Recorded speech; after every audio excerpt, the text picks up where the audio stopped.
Hello, my name is Paul. Let me tell you about a really frightening experience I had. I was so shocked by what happened that now when I go out, I make sure to check for my phone to make sure it's there and look around if I'm walking alone on a street to make sure no one is following me. I don't even feel safe in my own home. A person's home is meant to be their sanctuary, but I don't even feel safe there. I was having a night out with my friend Jason, and we were at a bar. It was quiet, but that suited me. I didn't like busy clubs or bars. I just liked to chill out and relax. We were enjoying our drinks and chatting when I checked my phone to make a call. I was upset when I realised my phone was gone. I asked my friend to call it to see could we hear it. Maybe I dropped it somewhere, and the bar was so quiet that if I did, I more than likely would hear it ring. My friend gave me his phone, and there was an answer after 3 rings. There was just a weird giggle at the end of the phone, and when I rang back, there was no answer. Later that night, when I got home, I saw my phone sitting on the sofa where I now remembered I must have left it. But then it hit me, who was the person who answered giggling? Suddenly I heard movement behind me, and when I looked, there was nothing. I heard what sounded like a dog howling and quickly followed it down to my basement. When I walked down the steps and turned the light in the basement on, I saw what looked like a starved boy looking up at me, and he gave the same giggle that was on the phone. I got such a fright I ran up the steps and locked the door and rang the police. When the police arrived, there was no boy to be found in the basement. I watched TV that night and tried to figure out where the boy went. Suddenly my phone rang, and when I picked it up, I could hear the giggling. I shouted into the phone, and when I looked at it, I realised the battery died. But the giggling was still there. I froze in fear knowing that the giggling must have came from inside my living room. I looked around but could see nothing. I never heard the giggling again. But wherever I go, I feel like that creepy boy is going to pounce on me and attack me while giggling. I can't understand what it is, but I'm living in fear constantly.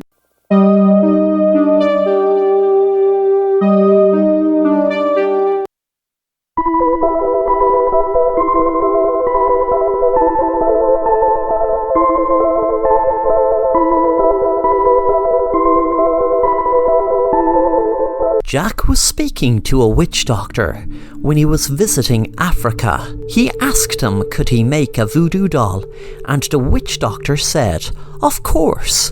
All he would need was the person's clothes and hair to be put on the doll. The witch doctor performed a ritual on the doll to it have the voodoo powers, and all Jack had to do was get the hairs and clothes from whoever it was he wanted the voodoo doll to be. Himself and his wife were visiting Africa with his friend Jerry. Jerry was having an affair with his wife.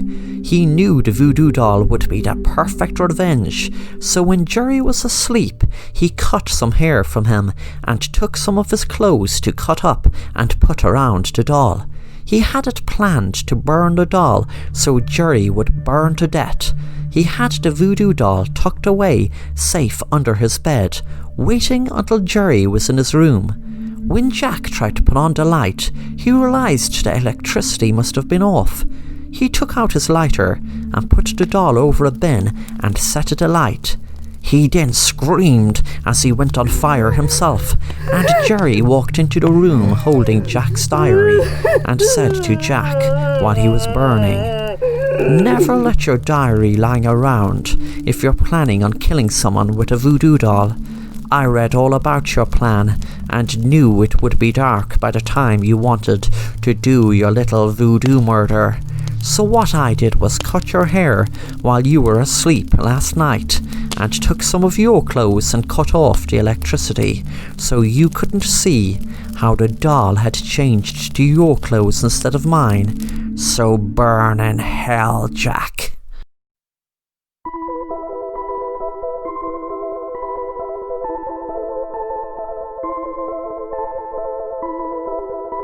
Good evening. Tonight I'm your host, Mr. Ramsey, and I'll be collaborating alongside the Assassin Rapper to present you this scary, uber animated horror story. If you enjoy this collaboration, then please let us know by dropping a like and letting us know down in the comments. Anyway, without further ado, let's begin. This happened about 6 months ago, and I recently took an Uber for the first time since this incident, so I thought I'd share. I was leaving a work function at a bar around midnight in a large city, about an hour away from the suburban home I share with my partner. For reference, I'm a woman in my mid-20s with an average build. Not tall, not strong, definitely not threatening in any way, and I was a bit buzzed that night. I'm talking like 3 drinks, so not incapacitated in the slightest. Anyway, I'd ordinarily take a company car home, but I hadn't reserved one since I didn't know what time I'd be leaving, so I just decided to Uber. The company reimburses me for the bill anyway, so it was no difference to me. Once the Uber pulls up, I say goodbye to my colleagues and get in the back seat. I'm always very nice to my Uber drivers, so I introduce myself. This driver, let's call him Ed, since I don't actually know his real name, seemed totally normal. No red flags, and we make pleasant conversation for about 15 minutes until we are squarely out of the city on the way to the suburbs. From the pleasant conversation, I learned he lives in a certain neighbourhood not far from my home. Note that his neighbourhood was relatively nearby, would be completely out of the way en route we are taking to my home. The conversation reaches its natural end, so I just stay a bit quiet and start looking at my phone, Reddit, whatever. The quiet is interrupted by his voice, suggesting I take a nap if I feel tired. It didn't even strike me as weird at first, so I just thanked him for the offer, but I wasn't that tired. He then said, "Oh, I always get sleepy when I'm drunk. Are you sure?" At this point, something in my body made me even more wide awake than before. I replied that I wasn't drunk and, like I had said, I had just had a few drinks, so no need to nap. Haha. "I'll be home soon enough anyway." He dropped it after that, but I still thought it was weird he'd say that. About 5 minutes later, he says that the highway had some weird construction going on, and that the single lane traffic ahead would make my trip way longer than it needed to be. He asks if it's okay to take another route. I oblige, already on edge and just wanting to be at home. My partner calls at that moment, asking when I'll be home, and I make sure to make it very clear I was talking to my significant other. Something was weird about this guy, and I wanted him to know that someone is expecting me at a specific time and knows where I am. After I hang up the phone, the Uber driver stays quiet and we get off the highway. On a different exit than I'd ever used, but I guess that'd be expected on a different route home.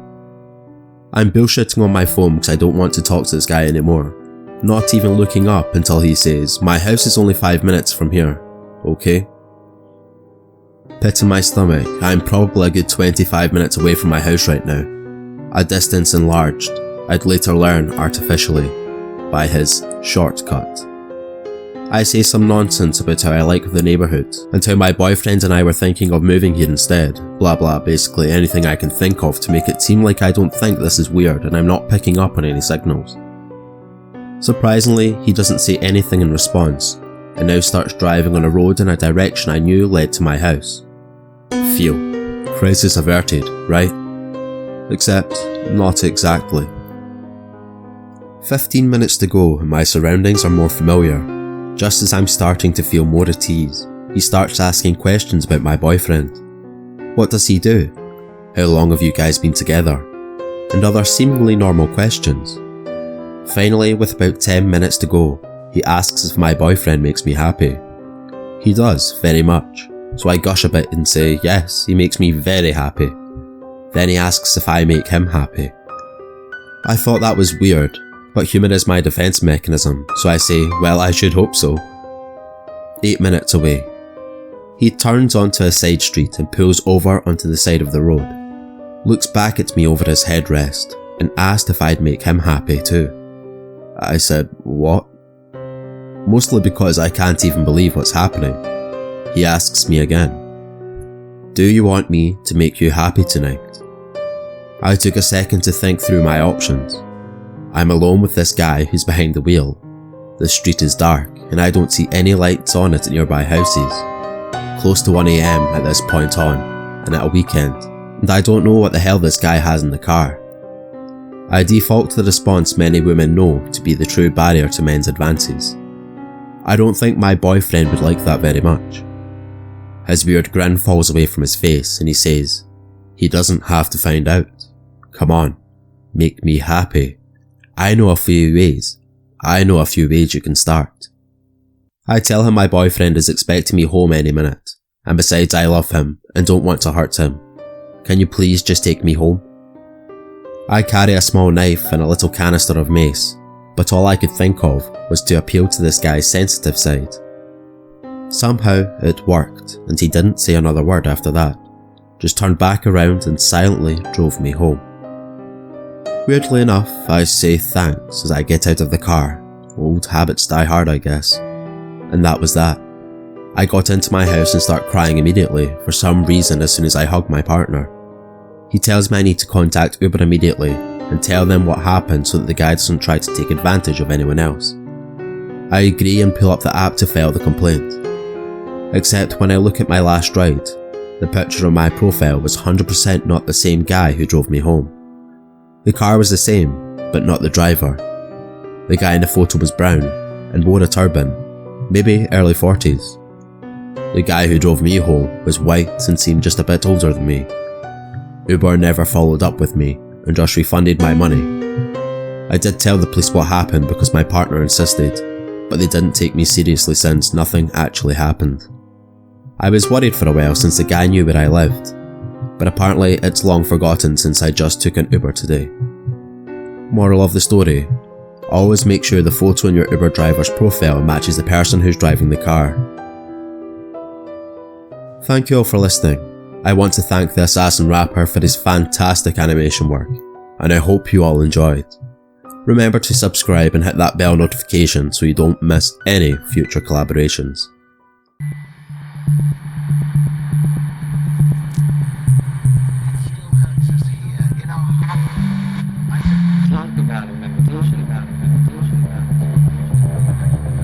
One of the most wretched haunted house stories is from the year 1912. And what makes the story so wretched is that the story is true. On June 10th, 1912, Josiah and Sarah Moore were stabbed to death inside of their home in Villisca, Iowa. It was just like any night, and both Sarah and Josiah were in the house with their 4 children and 2 friends who were spending the night. Unfortunately, they were all killed. To this day, the crime remains a mystery. Nobody really knows who killed them, what killed them, and why. Were they just a random target, or was there some reason? No matter what reason, there was no justifying the horrible murders that took place inside the Moore home on that horrifying night back in June 10th, 1912. The Moore's home is considered to be one of the most haunted houses in the United States of America. But just like most paranormal experiences that happened in certain places and murders and hauntings, there are always certain people drawn to them places. People pay $400 to stay for one night inside the Moore home. There have been paranormal tours, but they have been cut short by children's voices, falling lamps, moving ladders, and flying objects. says the Villisca Axe Murder House website. One of the worst events that had happened in the house since the murders was when a paranormal investigator stabbed himself after spending the night. As the Villisca Axe Murder House website states, skeptics have left believers.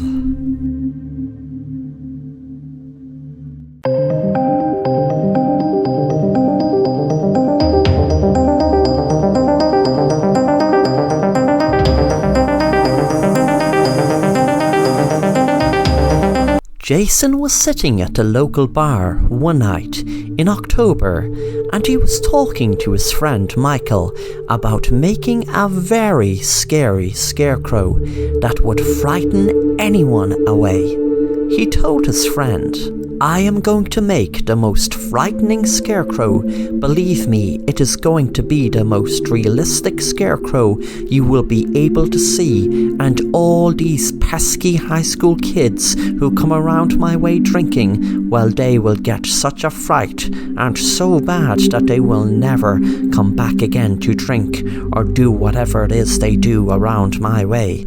Just you wait and see. I'm going to have it ready for Halloween." His friend looked at him strangely and said, "How are you going to make a scarecrow to frighten teenagers? I mean, they hardly scare little kids." Jason gave a sinister smile and said, "Just you wait and see." That night, Jason went into the barn and got as much straw that he needed to make the scarecrow.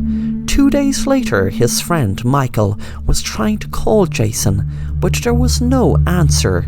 He kept calling his phone, but he kept getting onto the answer machine. After eventually giving up, he walked over to Jason's house and knocked on the door, but there was no answer. He looked into the field and saw a scarecrow, no doubt the one Jason was telling him about. Michael walked up to the scarecrow and looked at it to see what all the fuss was about and what made it so scary. As he looked at it, something seemed familiar, but he didn't know what. He walked back to his house. 3 days passed and Jason hadn't heard from Michael. Something told him to go to his house to check, and when he did, once again, there was no answer. He heard some shouting up towards the scarecrow. He ran up to see what it was, and he screamed with fright when he saw 4 teenagers lying down next to it, covered in blood, after being stabbed numerous times with a fork. He heard some movement and looked around. Then he froze in fear, realizing no one was there except the scarecrow. He looked up at it, and he saw its eyes moving. He now knew what seemed familiar. It was Jason's eyes. He realized that the scarecrow was actually Jason. Then the scarecrow gave a sinister smile, which was Jason's sinister smile. It was Jason under the scarecrow, and he smiled and gave a weird laugh. Michael screamed, and with that, 2 police officers held their guns up to him. "Freeze, you're under arrest." When he tried to explain to the police the scarecrow was Jason, they looked at him like he was crazy, and he was eventually arrested for the murder of the teenage boys that he didn't commit. Jason's body was found inside the scarecrow, and the community and everyone put it down to suicide. But no one knew the truth. Jason sacrificed himself to become the most frightening scarecrow only when it suited him, which was the reason he didn't frighten Michael. One night Michael was in his prison cell. He had a dream where Jason told him he never intended him to get blamed for his crimes. When he woke up, he found straw in his bed.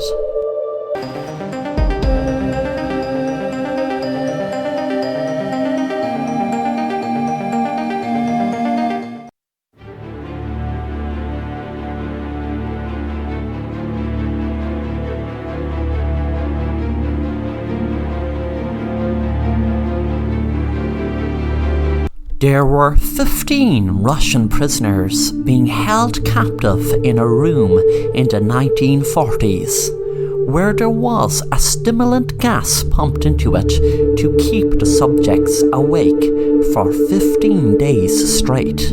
This experiment had the rule that if they stuck to staying awake for 15 days, they would be set free. There was just enough gas pumped in to keep them awake, but monitored really close as the gas in large amounts would kill them. This was back in the 1940s, so there was no CCTV cameras. Instead, there were round mirrors that the soldiers conducting the experiment could look through.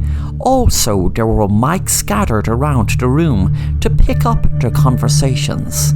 The first 5 days they started speaking about traumatic experiences.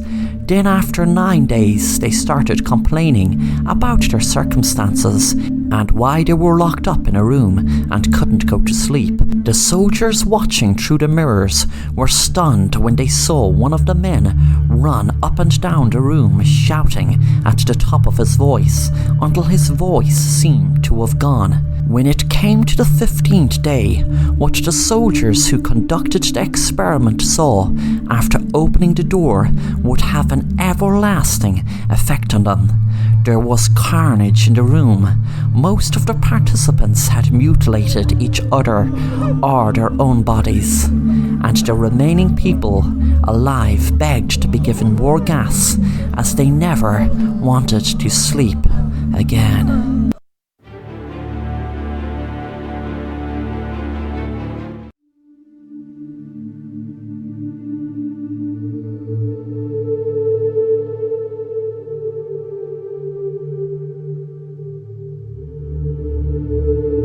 Susan loved riding her horse around the countryside and also took part in equestrian events.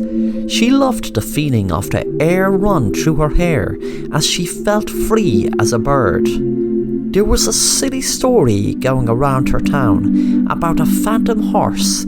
It's been around for years. The story is there was meant to be this horse that has bright red eyes and was roaming through the fields, stuck between this world and the next. The horse was meant to have been killed during a race and was looking for a girl to take its owner's place. Needless to say, no one she knew has ever came across this so-called phantom horse. But as sinister as that sounds, that wasn't what bothered her. It started just last week. Susan received a nasty phone call. She didn't speak, she just listened because it was so weird. There was a weird voice spoke that said, "Hello, Susan. I would like to become friends with you." She didn't even ask who it was and just hung up. Then the next day, another call came. "Hello, Susan. Why are you playing hard to get? I just want to be friends with you." She didn't bother tell her friends yet, and she suspected maybe it was them who was just playing a trick on her. But it was on a Friday night Susan really got frightened about what was happening. The phone rang, and the weird voice on the other end said, "Susan, you are really annoying me. I told you I just wanted to be friends. I am losing my patience." Susan felt a shiver run up her and turned the phone off. She told her friends the next day in school. They told her to go to the police. That night, when Susan finally had the courage to turn her phone back on, there were loads of messages. 1. "Susan, I told you I just wanted to be friends. Now you have really annoyed me by your rejection." 2. "Susan, why is it you won't answer my phone?" 3. "Susan, I am very angry." 4. "Susan, meet me in the horse riding club by the stables at 3 tomorrow." This was it. Susan finally had a plan. She rang her best friend Lucy to tell the others to hide back in the trees while she met her stalker, and they would pounce out and keep him safe until the police arrived. Or better yet, she thought, have the police there wait with her friends. When the time came, Susan walked to the stables. knowing her friends and the police were watching from the trees. She saw some movement over by a horse box. Then she panicked when she saw a black figure come from around it and push her in. Her friends heard her scream and ran up to the horse box. But the worst was to come when they opened it. There was no sign of Susan, and she was never ever to be seen again. People have put it down to the phantom horse, because there was no way out that they would not have seen her, so she must have disappeared. Some nights people have said they had heard a girl crying in the woods, and they had put it down to Susan, caught between this world and the next, with the phantom horse that finally found the girl to replace his owner.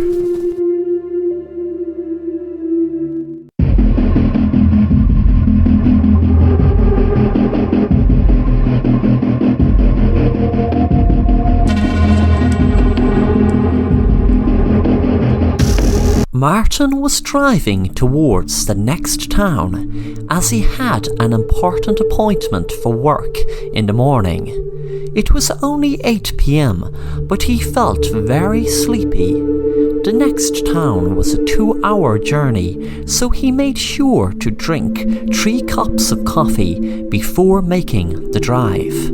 He would have loved to have been at home with his wife in bed, but he had to be at a meeting at 8 p.m, so he decided to drive to the next town and stay in the local motel. Back in Martin's house, his wife Marta rang Simon, who she was having an affair with. She said to him, "Come over, baby, he's finally gone. I can't wait until you get here, and we will make up for lost time." Simon smiled and said he will be looking forward also. Martin was feeling very tired and was cursing the coffee for not working. Suddenly he heard a thump. He realized he must have fell asleep. Then he realized he hit something. He was in shock and walked out of the car and nearly fainted when he saw a girl lying down dead on the road. He had just ran over a girl who must have been hitchhiking. He couldn't think of any other reason why she would have been out on the road in the dark. Back in the house, Simon told Marta how much he loved her, and they started kissing. Suddenly Marta's phone rang and she answered.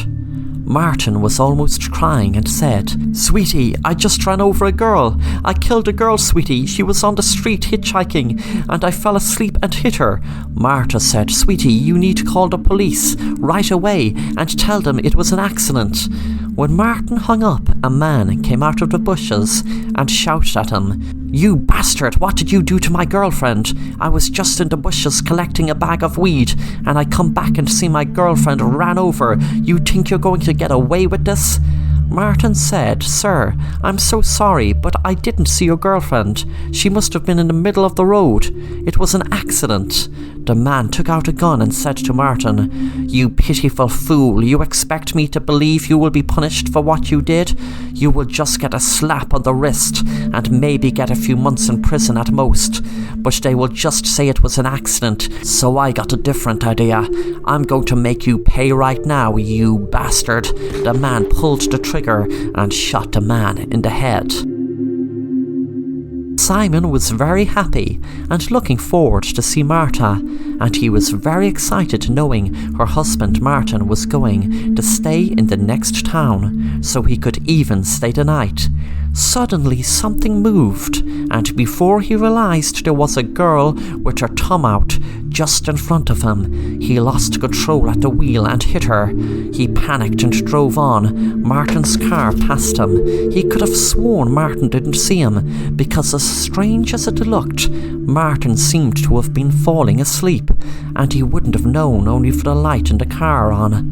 Even if he wasn't asleep, he guessed Martin would have no idea it was him in the car, and hopefully he won't know it was him who ran that girl over.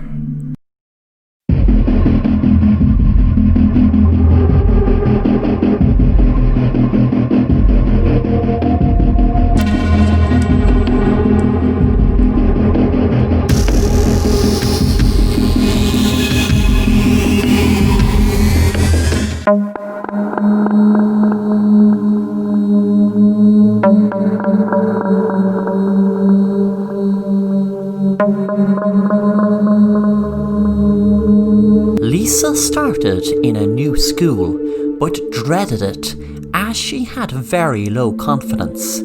She got through her first day, good enough, but dreaded she would become the victim of bullying like in her last school. Lisa moved school because her mom had to move state for a new job. Lisa's dad was living with his new wife, but she was still in contact with him. When Lisa got home, she looked in the mirror and practiced a prep talk to her classmates to try to improve her confidence. She looked in the mirror and said, "Hi, my name is Lisa. It's great to get to meet you all, and I hope we can be best friends. Hi, my name is Lisa. It's great to get to meet you all, and I hope we can be best friends. Hi, my name is Lisa. This town is pretty neat. If you would like to come to my house for the weekend, you are more than welcome. My mom would be very happy to make new friends. Hi, my name is Lisa." Then she sighed and gave up, worried that this new school will end up like the last. She started writing in her diary. "I am so tired of moving from town to town. This is the 4th school I've moved to in the last 5 years, and the last one was the worst. I still get so down and anxious over those awful bullies in that damn school. I really hope that this school will be different. I don't think I'll be able to handle going through all that bullying again." The next day in school, Lisa was about to put her books from her bag into her locker when a couple of the girls walked up to her and one of them said, "Hey Lisa, we have something really cool to show you. It's down in the local park. Do you know where that is?" Lisa smiled and said, "Yeah, sure." The girl said, "Awesome. We will be waiting by the bench near the playground at 5 after school, so we will all be looking forward to see you." Lisa smiled and felt so happy with herself. Things were looking up, and these seemed to be the popular girls in the school, making it even better. When Lisa went home, she gave her usual pep talk in front of her mirror. "Hey girls, thanks so much for inviting me to whatever it is you want to show me. I'm so excited about seeing it. Hey girls, I'm so excited to find out what it is you want to show me. Thanks so much for inviting me." She looked in the mirror, worrying about coming over too excited about being asked to meet them. When she met them at 5 by the bench, they were all around the bench smiling. One of the girls told her, "Just look behind that tree. It's so awesome." Lisa felt excited and curious what it was they meant. When she got behind the tree, there was a tripwire set off a bucket of slime, which fell all over her, covering her in slime. The girls laughed and walked off. One of them said, "Oh my god, she is so lame." Lisa started crying, afraid that she was going to be bullied as well in this school. When she went home, she looked in the mirror, but didn't know what to say this time. She froze when she saw her reflection started speaking to her. "Don't let those bitches get to you, girl. Don't let them bullies get you down. You're better than them." Lisa could not believe it. Then the reflection continued. "You don't be weak now. You do want to teach them a lesson, don't you?" The reflection kept saying over and over, "Don't you? Don't you? Don't you?" until Lisa screamed, "Yes, yes, yes!" With that, the reflection changed places with Lisa, and Lisa was in the mirror, now looking out, in shock at her reflection, which was in her room, and grinning in a sinister way. When Lisa looked around her, she couldn't see anything but black. The next day, Lisa's reflection was walking around just as Lisa would be. She looked like Lisa. She walked like Lisa. To everyone else, she was Lisa. She walked into the school swimming pool, where the girls were practicing for their swimming contest. Lisa picked up a radio that was near the pool and threw it in, electrocuting the girls. Their coach screamed and the police were rang. 5 minutes later, Lisa fell out of her mirror, not knowing what happened, until the police arrived at her door to arrest her for murdering the girls. When she was sitting alone in the police interrogation room, she looked at herself in her phone camera and saw her reflection talking back at her. "Well, I taught them wretched girls the lesson. You can go back to being yourself now."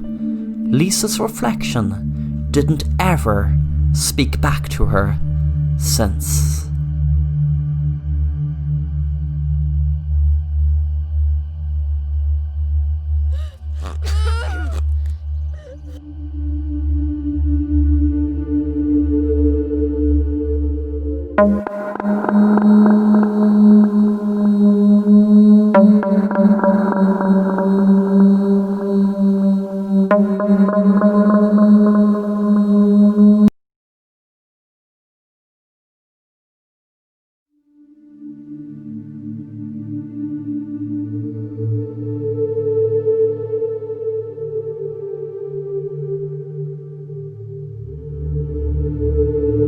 I was looking at the funeral. It was so sad. I was scrutinizing the faces and wondering what everyone was feeling. I could see different emotions. It felt like in the movies. I was wondering, would they go drinking afterwards and tell stories of the poor dead person's life and try to celebrate their life? The funeral seemed to go on and on. I missed the church service. I was there, of course, but really my mind wasn't on what the priest was saying. How could it be? It started raining. Great, to add to the atmosphere of this funeral. I had to be here though, not only because I had to, but in the situation, ironically, I wanted to see who was here and what was being said. I felt cold from the rain. Damn, I can't even get away from the wet and cold. If I knew that it would be as dark and cold as it was down there 6 feet under, I would have been cremated. I could feel a gravitational pull.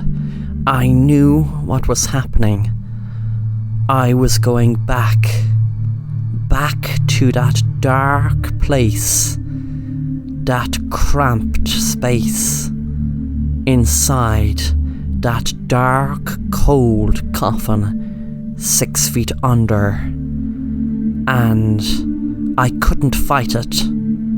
I looked at the crowd as I was being pulled away, and then I was back inside that damp, cold coffin. And I said to myself, if I knew it would be this dark, like I said, I would have been cremated.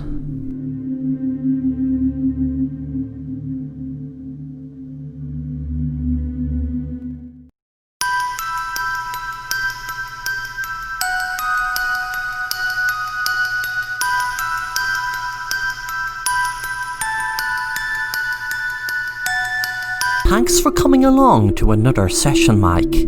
I wanted to speak to you about what is really getting under your skin today. I am going to try to get to the bottom of whatever it is, and we will be able to speak about whatever is bothering you and try to find out what the biggest fear you have or the biggest worry.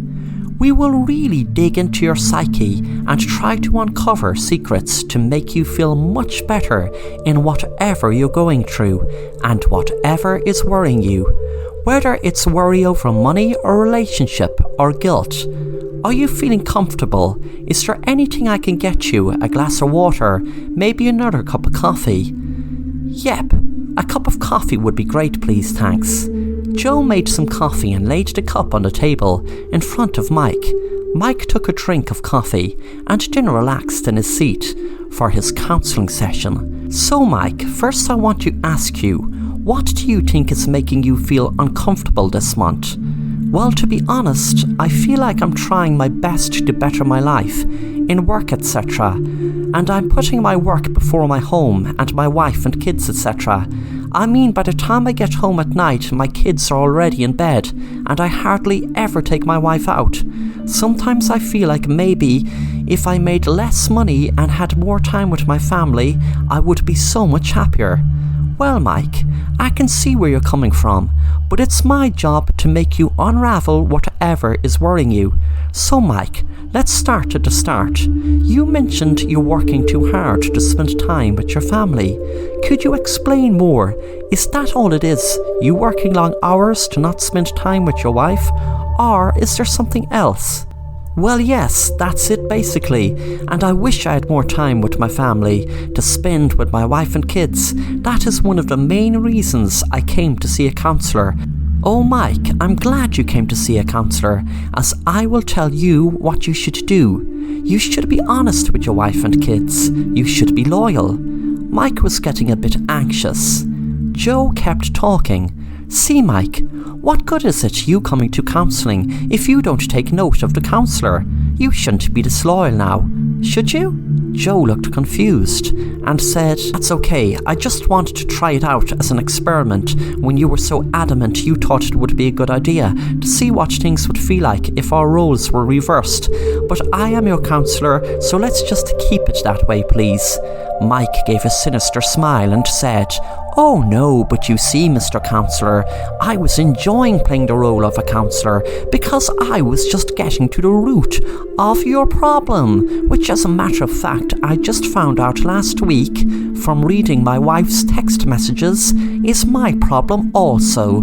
Joe stood up and said, Mike, our session is over, and to be honest, I'm sorry, but I think you might have to get a different counsellor. Mike said, No, Mr. Counsellor, I have finally discovered how to ease my pain. See, now that I know that you are having an affair with my wife, I just need to make that stop. Mike pulled out a gun and pointed it to Joe. Joe jumped in fright and said, Mike, I'm so sorry. I will never see your wife again. Trust me, you have to trust me. Mike said, Yeah, that's funny, isn't it? You always used to tell me, trust my wife, when I told you I was worried she was cheating. Well, I can't trust her, can I? And I shouldn't, should I? So I need to get rid of the problem. I need to get rid of you. Mike shot his counsellor in his head.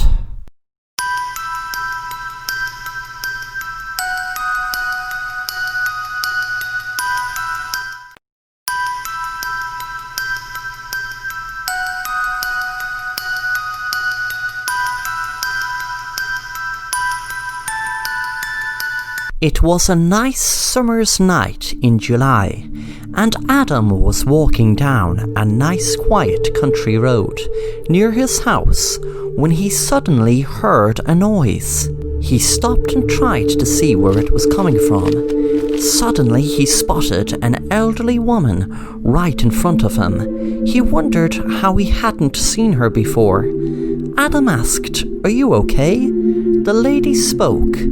I am so sad, young man. You see, my husband died just last week, and I miss him so much. We were so united, and him dying has left me with such a void.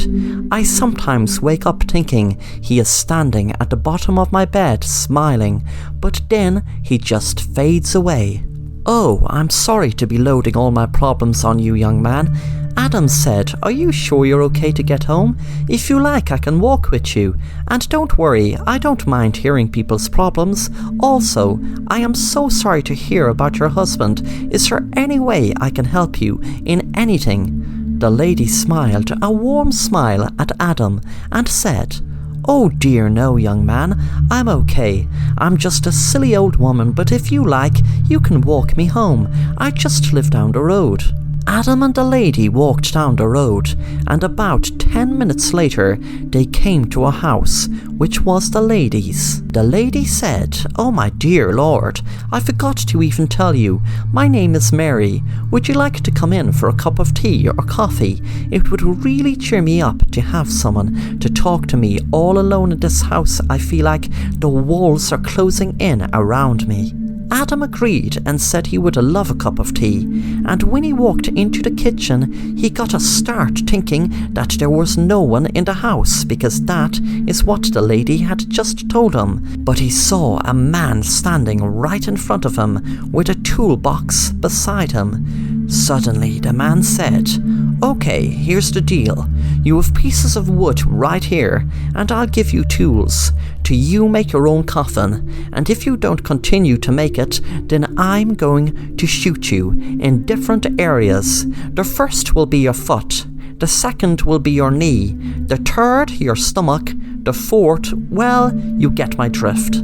Adam froze in fear. 10 minutes later, Adam had made the coffin, worried what was going to happen next, hoping the worst wouldn't have to happen, where the man would shoot him and put him in the box. Adam said to Mary's husband, "I'm not going to get in any coffin, so you might as well shoot me in the head right now." The man was shouting, and about a minute later couldn't take any more and lifted his gun to Adam's head and pulled the trigger. The gun made a clicking sound, and the man cursed himself there were no bullets in it. Mary stood in fear as Adam took out a gun from his pocket and shot her husband. Adam turned to Mary. "Okay, lady, where's my money?" Mary gave him the money she promised Adam for killing her husband. She couldn't deal with her serial killer husband anymore, bringing back innocent people to the house to build their own coffin or be tortured.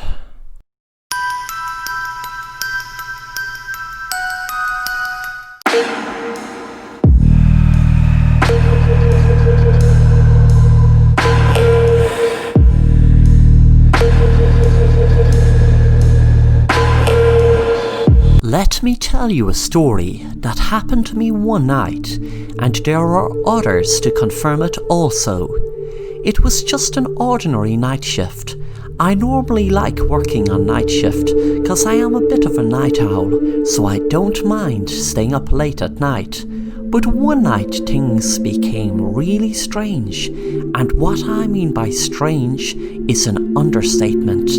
I mean extraordinarily strange. You will see as you watch the story. Let me start at the beginning. It was a Friday night, and I was working the night shift in my local hospital. I was just relaxing in the reception, reading a great book, when suddenly a man burst in the door. He was carrying a woman and shouted, "Help! Help! I saw this woman on the road. She's about to have a baby." I said, "Sir, who is this woman? I need to put her details into the system, but don't worry, we will get her to the labour ward right away." A few minutes later, the lady was put on a stretcher and put into the labour ward. She kept screaming and screaming. The man didn't know who she was, as he just picked her up on the road, and the doctors and nurses couldn't get anything out of her. Suddenly, a photograph fell out of the woman's hand, and it was of her and another woman. There was the name Claire Jackson on the back. I heard them say her name, and out of curiosity and trying to solve the mystery of who the woman was, I researched her. Claire was taken away from her mother due to her mother suffering from delusions of being the Messiah to a Dark Lord. She was taken away into the asylum, rambling about a satanic ritual performed to summon a Dark Lord that would be born on November 22nd. I froze when I read that date, as I was reading that article exactly on November the 22nd. Suddenly the screaming grew louder. I ran into the labour ward, and the lady had given birth. The whole hospital got covered in a dark mist. The woman stopped screaming and gave a sinister smile, and the baby looked up at us with bright, red, evil-looking eyes that shone through the dark mist. Now that I've told you the story, let me tell you the weirdest, strangest thing. That woman walked out of the hospital that night with her baby and was never to be seen again. We checked CCTV footage and we were all around the bed where the woman was, but the baby and woman weren't anywhere to be seen on any of the CCTV footage. But we know what we saw, and we know that we didn't imagine it. How could so many of us have imagined it? But the question I ask is, if that baby is a Dark Lord, when will it make its presence known? Every day I worry that the room I'm in will get covered in that black mist.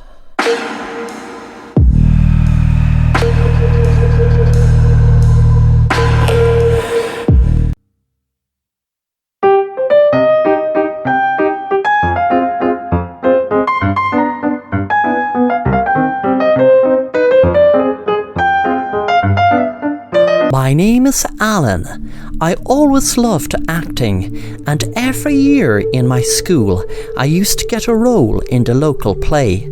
I loved playing the main part, but to be honest, any part I loved playing. I was reading through my local newspaper one day when I spotted an ad for an audition for a TV show. I was so excited about it. An audition in my very own town for a TV show. It was so attractive to me. I rang the number as soon as I got my confidence up. The lady on the phone took my details and then gave me an email to email a short video of me playing any role. I chose to send her the best role I could think of, which was a play I did last summer. I waited a whole week and got no reply. I was about to lose hope when finally my phone rang and I was asked to come to an audition, which was happening on Saturday. They emailed me the script. I read through it. The role was me walking up to a guy, asking him what advice he would give me on my wife cheating and act really upset. I practiced in front of the mirror for about an hour, making up different dialogue that would suit the role. Finally, the day came for the audition, and I was nervous, but I just had to park the nerves and realise this is what I always wanted. There were 3 people I assumed were judges sitting in the theatre, and a man on stage. As soon as I walked in, the man said, "Just in time, Alan, is it?" I said yes. When I went up on stage, he said, "Give it your best performance. Are you ready?" I said, "Yes, I'm as ready as I ever will be," and gave a smile. I jumped back with fear when the man pulled out a knife and started screaming. I was trying to run from him and he grabbed me. I looked into the audience and the 3 people were smiling. I felt sick, knowing that if I didn't do something, he would kill me. He started shouting hysterically like a madman and raised the knife again. I pulled him back and he fell off the stage. It was like I could hear a crack as his head hit the floor hard and there was a pool of blood. I was on stage, frozen in fear. The 3 people started screaming. I wondered why they brought me here to an audition to kill me. They all got together and held me, while one rang the police. I kept screaming, "Let me go, let me go." I said he was trying to kill me. One of the men shouted, "You bloody madman, you know that was the role you were meant to play. I sent it in your email." A few minutes later, when the police arrived, I showed them my phone and the email that was sent. It was then the man realised he had sent me the wrong script. The man I just killed, who I thought was trying to kill me, was only acting out a role that was in the script I was meant to have received. He never had any intention of killing me, and the knife wasn't even real. But the police had confirmed even before the email was read, the man I pushed had died from the impact when his head hit the floor.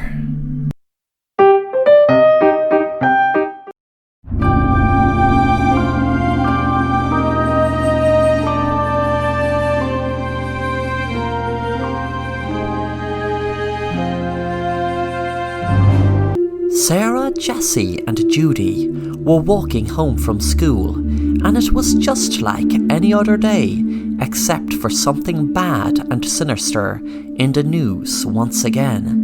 Once again, the news about the Japanese urban legend Tiki Tiki was in the spotlight after some poor girl was found murdered and her body sliced straight off at her waist, leaving her bleed to death while her legs lay on the train tracks.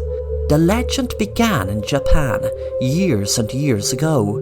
Nobody knows the exact year, but every so often these horrific murders happen. The Tiki Tiki got its name when a schoolgirl was making her way home from school one day, and she was said to have fallen onto the train tracks, where her body was cut in half by the train. She is known as an onryo, or a vengeful spirit who lurks in urban areas and around train stations at night. Since the girl has no longer a lower body, she travels on either her hands or elbows, dragging her upper torso and making a scratching sound or a tiki-tiki-like sound. If the girl comes across an individual, she will chase them and slice them in half at the torso, killing them exactly the way that would mimic her own disfigurement. The girls were chatting about the latest murder. Sarah said, "I know that people are talking about this silly legend Tiki Tiki, but no way is it that girl. It's some serial killer that is copycatting the legend. I bet he will get caught, and then people will see it's just some madman or mad woman," Judy said. "You don't know. It might be that girl. Actually, I believe it is that girl.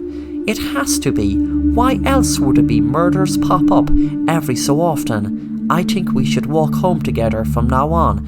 It's not safe for us to be alone." Walking alone in this creepy train station? No way! The girls waited anxiously at the train station. It was extremely quiet, probably due to the fact of the latest news of yet another poor girl having her body cut in two. The train was approaching, and the girls would be happy to get into it and get home. Suddenly, Sarah discovered her phone was missing. She said, "Oh no, my phone!" She looked around and spotted it over by a bench. The girls got into the train, and suddenly Sarah was walking towards the door when the doors shut. She screamed as she had a fear overcome her whole body, knowing she'd be all alone in this creepy train station. Suddenly she heard a scratching sound. She put it down to her imagination, hoping it was her imagination, praying it was her imagination. She heard it again. She turned around and she screamed when she saw a girl with no legs crawling along the ground. Suddenly the girl gained speed. Sarah ran and ran, but the girl with no legs used a huge knife to slice Sarah in two. The tiki tiki noise stopped as the girl stopped, smiling down at Sarah, bleeding to death.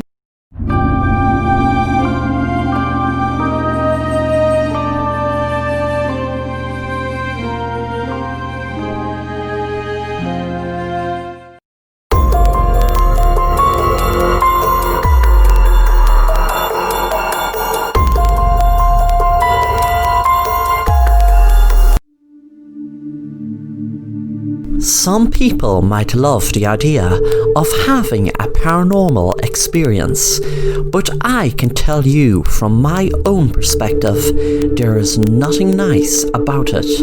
I have seen plates and cups fly across my kitchen before my very eyes. My TV changes channels by itself, and I feel really cold air in the room sometimes, and I feel absolutely freezing, and this is all while the heating is on. I couldn't take it anymore, so I called in a paranormal investigator. When he arrived, he said to me, Hello, sir. I hope I can get to the bottom of whatever is bothering you. I will be leaving here in about 4 days, with you having no doubt in your mind whether it's real or your imagination. So I am going to be looking for explanations, and then I will be looking for things like orbs later on. I will be leaving cameras and EMF detectors around your house for 48 hours, and I will be back to check the results. I believe what you tell me about you experiencing paranormal activity. However, I have to find a logical explanation to disprove it first to get to the bottom of whatever is happening here. Now, if logic isn't something I find here, well then it's time for me to get to work and investigate. After you called me, I have researched this house, and there was an unexplained death here about 100 years ago. It was a woman called Samantha. Now, it could very well be her ghost, but I'm not jumping to any conclusions. You might ask what happened to Samantha. She was found at the bottom of her bed. It was almost like she was pulled out of her bed and strangled, but there was no proof of strangulation. She was just found lying down at the bottom of her bed. I wanted to give the man all the time he wanted to speak, but I feared I wouldn't get a word in, so I asked, "What do you think is happening here? I'm afraid things will get a lot worse." As I said when I rang you, I've seen plates and cups fly across the room. There is no logical explanation for that.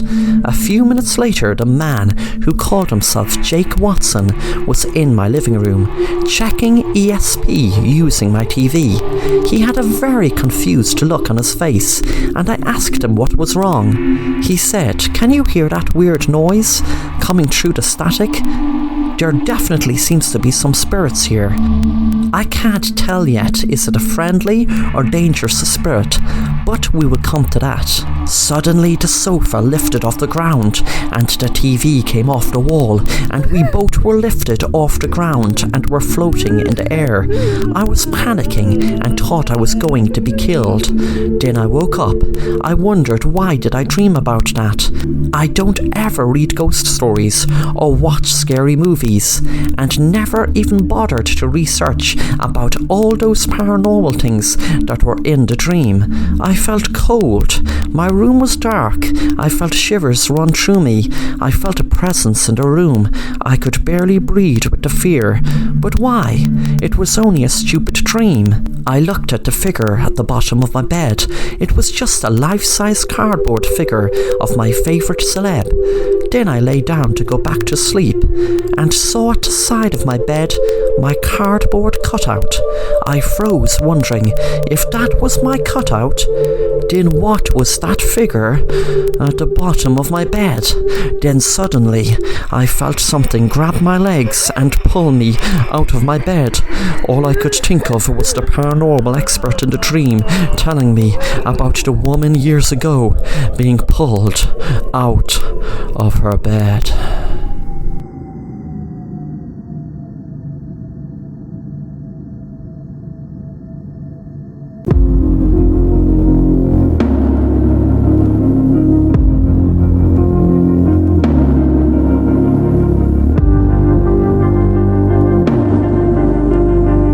Mark was upset about his wife Louise missing. She was missing for 2 months now, and he had discovered the horrible truth about why she left.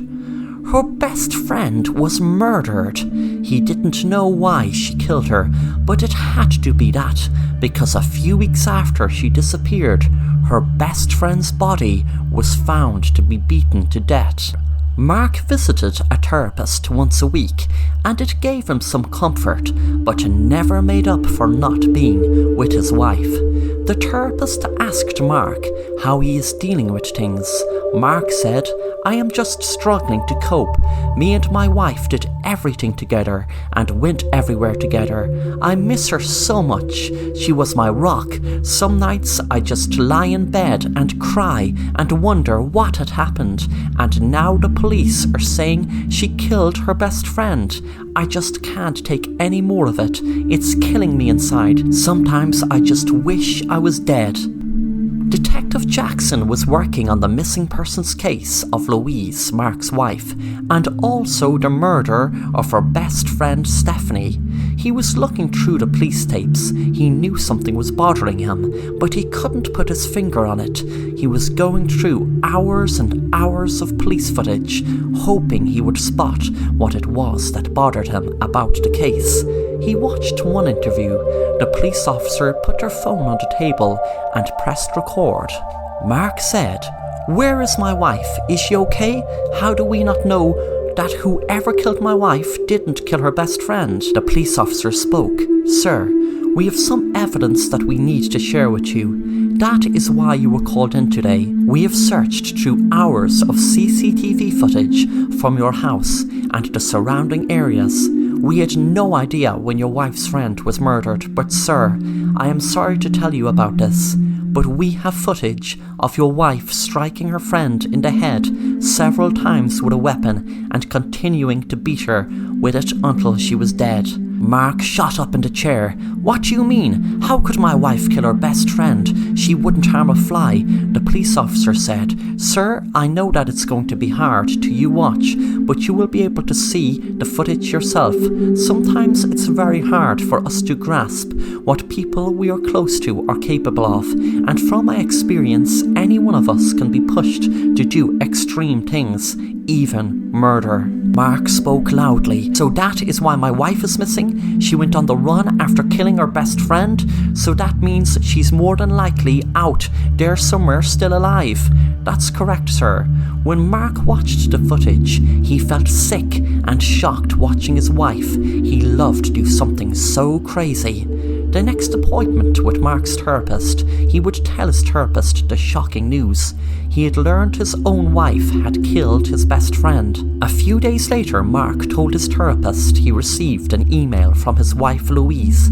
It read, "Hi love, I am so sorry that I had to leave, but you should know by now, I had to murder Stephanie. She was going to kill me first. I'm sorry I can't explain, but please believe me, I didn't want any of this to ever happen, and I am sorry, so sorry, but you can't ever see me again. I just want to tell you, I love you and I am sorry." Mark's therapist was shocked and asked him did he show the police. Mark said yes. They said they were chasing leads, but I don't trust them. I mean, look how much time is lost. They say if someone isn't found within the first 48 hours, then their chances diminish. Mark's counsellor was looking through the email and spotted something very strange up at top. Mark looked at him and asked what's wrong. His therapist said nothing. It's just shocking. Well, everything is wrong about it really, isn't it? It must be awful for you, Mark. That night there was a knock on Mark's door. When he opened it, Detective Jackson was standing on the other side. "Hi, Mark. I have some more details of the case. Can I come in, please?" "Sure, Detective. Did you find Louise?" "I'm afraid not," he said. Suddenly, Mark saw the detective give a strange look behind him. Mark had known what he was looking at and pulled out a gun and shot the detective in his head. Mark was cursing himself that he left Sarah's clothes out in the middle of the kitchen, the ones he used when he dressed up, murdering his wife's best friend, to purposely get caught on camera, to frame his wife, who he had already killed. He wanted the police to think she was still out there somewhere, on the run, so that he wouldn't be a suspect for murder. He wondered what the detective had called for. Mark didn't even want to kill his wife, but knew she was having an affair, but didn't realise who with. But he could see all the emails on her phone and messages from a guy called Romeo Lover. He was even put in her contacts list as Romeo Lover. Suddenly he heard a noise and turned around, wondering what it was. He pointed the gun and then realised he was just being paranoid. But now he has to get rid of another body, he was telling himself, the snooping detective. He went out to the back garden and dug a hole to throw the body of the detective in, and would dig it up later to get rid of in a better place. He was too tired to drive to the woods tonight. When the hole was dug, he felt a bang on his head and fell into the hole unconscious. When he woke up, he was staring. everything was a blur, the therapist's face came into view. "You are going to be buried alive, you bastard. You killed the love of my life. I am Romeo Lover, and I loved her, something you could never do. I suspected you killed her, but never guessed this until you showed me that email. I recognized the IP address. It was very strange, the email from your missing wife, coming from your home network. Then I asked Detective Jackson to come out to your house, and well, you just confirmed everything for me. Now it's time to you be buried alive." Mark's therapist threw a shovel full of dirt on him, and more, and more, and more. Mark was too tired and weak to fight it, and a few minutes later died while being buried alive. When he had him buried, he knew what he had to do. Tell the police he arrived at the scene after discovering Louise was in the house, since the emails were using the home network, and by the time he arrived, she had killed the detective and buried him with her husband. He wondered, would this story be plausible? After all, he was Louise's therapist. Would the police put two and two together and realize they were having an affair? He doubted it. Then he smiled. It worked to his advantage. Her husband using her supposedly dead or missing wife's phone. After all, it was her phone used in her home network, which proves she is alive.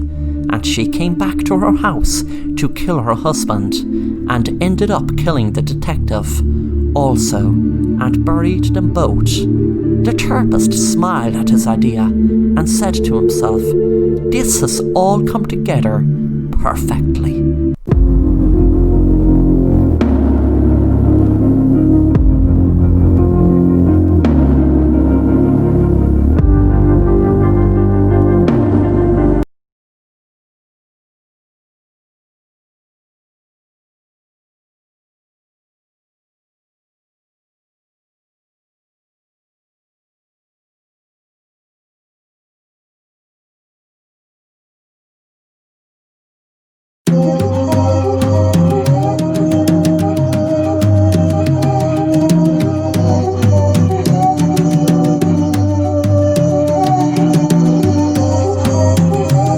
I was sitting at home one night scrolling through different social media platforms, and then decided to take a selfie from my Instagram account. But what I saw when I checked the photo was something totally unexplainable.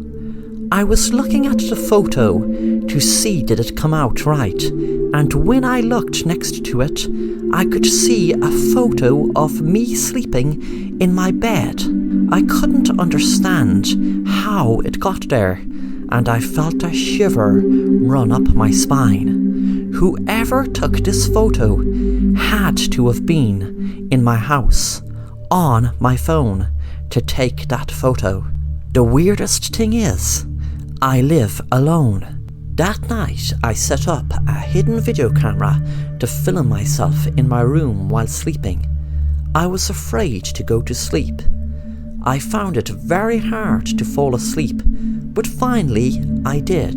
Suddenly I heard a bang at the window and awoke, thinking it must be an intruder.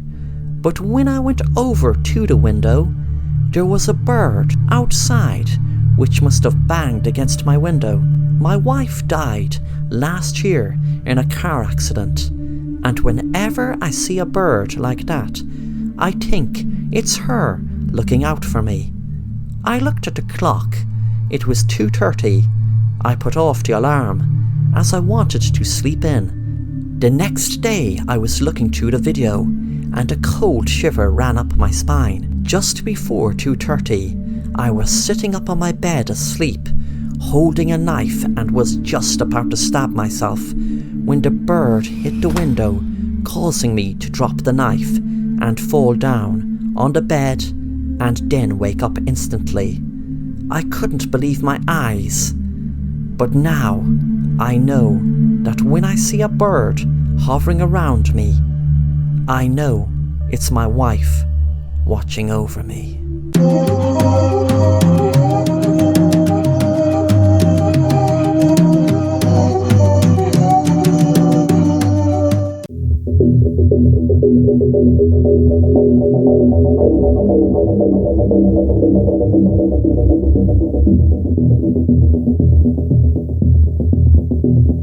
Mark was on his way to his psychologist for another appointment.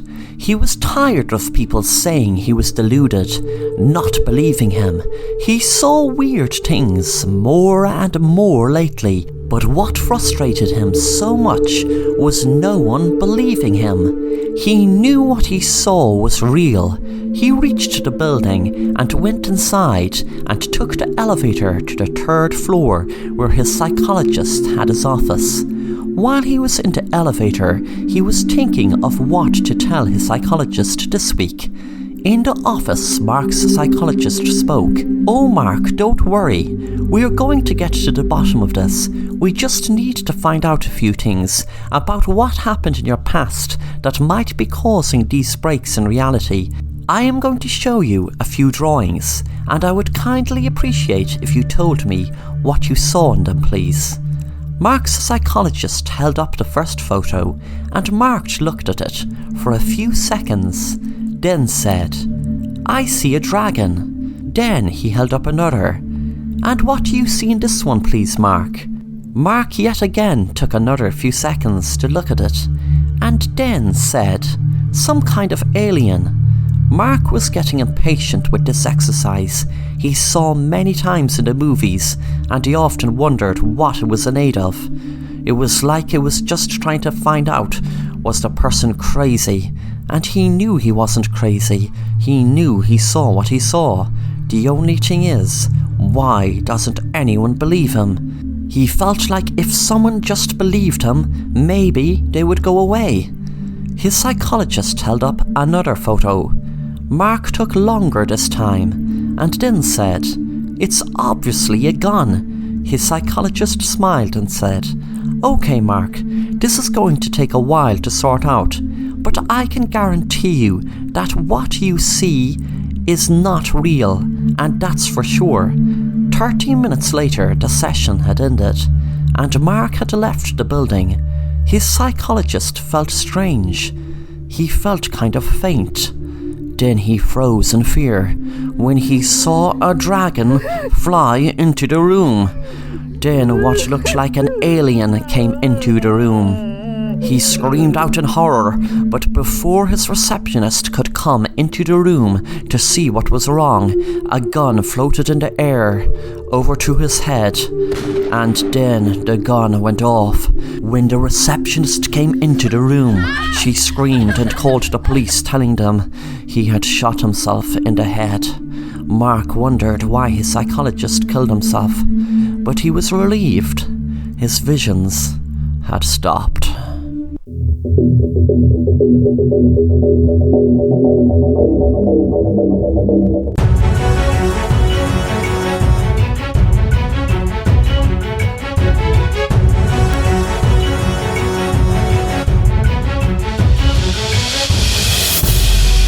It was a hot summer's day, and 3 school friends met after 10 years. They were both told during a phone call they had to meet someone for something urgent. They didn't worry if it was some maniac because it was in the middle of the city, outside the mall, so they couldn't really do anything without there being loads of witnesses. When the 3 men realised they all got the same phone call, they thought it to be a bit weird, wondering who would want to say something urgent to 3 school friends. It was 2 p.m. and they were meant to be meeting the person at 2, so they expected them any minute. The 3 friends didn't bother try to catch up on old times. They were more interested in who it was wanted to see them and why. Another 5 minutes passed and no one was turning up. Then suddenly a car rushed up onto the footpath where they were standing and knocked them over, killing them. If they weren't dead instantly, they would be gone before they'd reach the hospital with the speed and impact the car hit the 3 men with. Passers-by started screaming at the carnage on the road as the car sped by and went up the street, out of sight. Jason, Mike and Sam were bullying Paul in school. This was going on for weeks. Jason said to Paul in a mocking way, "You can't even walk to school, you baby. You have to get your mommy to walk you to school because you're too afraid to walk yourself, you big baby." Paul was 8 and his mom used to walk him to school every day. Paul used to like it, but told his mom eventually that the boys were bullying him. Paul's mom wanted to confront the boys, but Paul pleaded with her not to, as it would only make things a lot worse, he told her. He told his mom he wanted to walk to school on his own. He was 8 and he should be allowed. All this time Paul loved his mom walking him to school, but only pleaded to be able to walk alone to stop the bullying. Paul's mom gave in and allowed him to walk to school. Paul was walking to school, hoping Jason, Mike and Sam would see him and know that he can of course walk to school on his own. He crossed the road to school, but didn't see a car, and the car hit Paul and killed him instantly. Paul's mom was inconsolable for weeks, and at the funeral she could see the boys standing across, knowing what Paul was worried about, and that was the reason he wanted to walk to school alone. She told herself, "I'll get my revenge on ye someday. You can guarantee I'll get my revenge."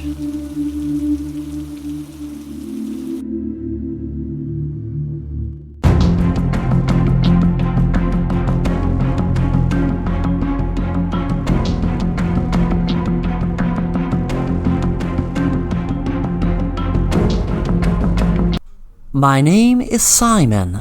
It was a Friday night and I was really looking forward to tonight's game.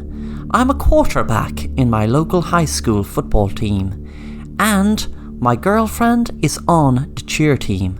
There was a lot of stress this week between my girlfriend and another member of the team, Sarah, but thankfully all their trouble has been sorted out. My girlfriend Louise can be very high-strung at times. I hadn't seen my girlfriend since yesterday. I got into a huge fight with a guy, and when it was over, I just saw my girlfriend cry and run away. There must be something wrong with her phone, because when I tried to call, all I got was static. I was cheating on my girlfriend with Sarah, but my girlfriend never approached me about it, so I wasn't certain that's why they were fighting. And I know my girlfriend, and she would definitely approach me. It was time to kick off, and I was hyped up. We were playing our rival school, Moontown High School. Our team, Lime Street High School, were on top of their game this season, thankfully.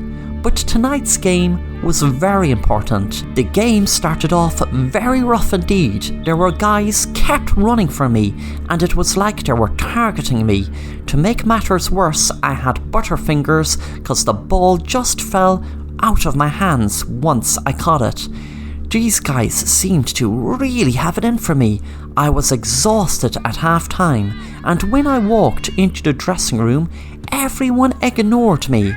I didn't know what was happening. Suddenly, I went out on the field and waved at my girlfriend, and she was ignoring me also and just started cheering with the rest of her team.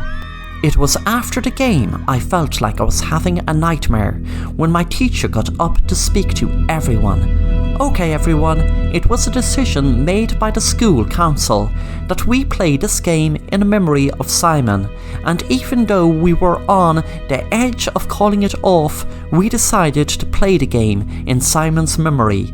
He was such a great student and great player. I tuned the sound of my teacher out, as now I remembered getting hit by a yellow school bus, running across the road to my girlfriend, so excited to see she was talking to Louise. I tried for weeks to get them to be friends again, and when I finally did, I got hit by a school bus. But it was then I remembered a few weeks ago we were messing with a new kid in school who was into witchcraft and said if we wanted something to happen, we needed to sacrifice something we love. I then realised I made a pact with the new student to my girlfriend and Sarah be friends again. Then I walked up to my girlfriend and Sarah speaking. I couldn't believe what I heard my girlfriend say. I swear, I was so angry at him cheating with you, I didn't even realise I was going to push him in front of a bus. I didn't even see it coming. What if there was CCTV? I was wondering why I didn't remember her pushing me.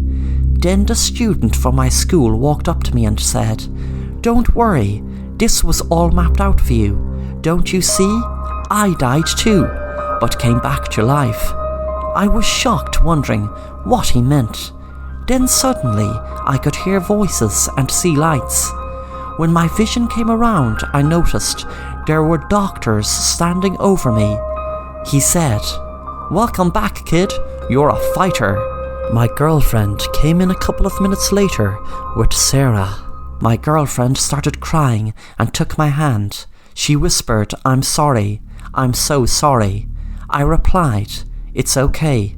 I told my girlfriend a few weeks later, when I recovered, about my memories of playing the game. She said there was no game, it was called off. The strange guy from school kept telling me that he was messing about coming back to life. But after researching him online, I learned that he was brought back to life after being clinically dead after drowning. He was hailed as a miracle boy. The drowning happened a year ago.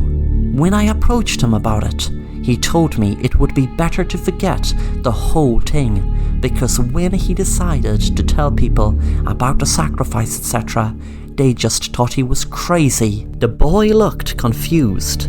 Then I got a phone call from my mum telling me that my girlfriend was hit by a truck.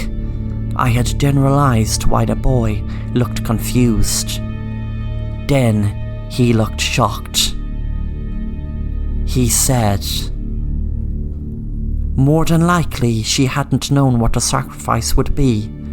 I got angry with the boy and shouted, "What do you mean?" Then my girlfriend walked up to me. She hadn't realised she had been killed. The boy said, "You can see dead people. That's the thing about this." My girlfriend smiled and said, "What's wrong?"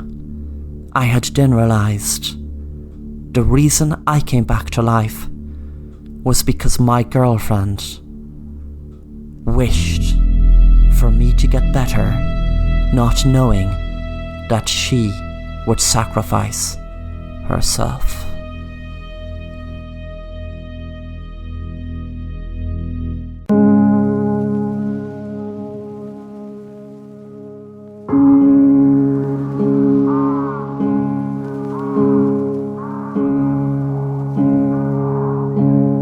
My parents weren't happy with where we were living. We wanted a new start, so we moved to a new town called Maple Heights.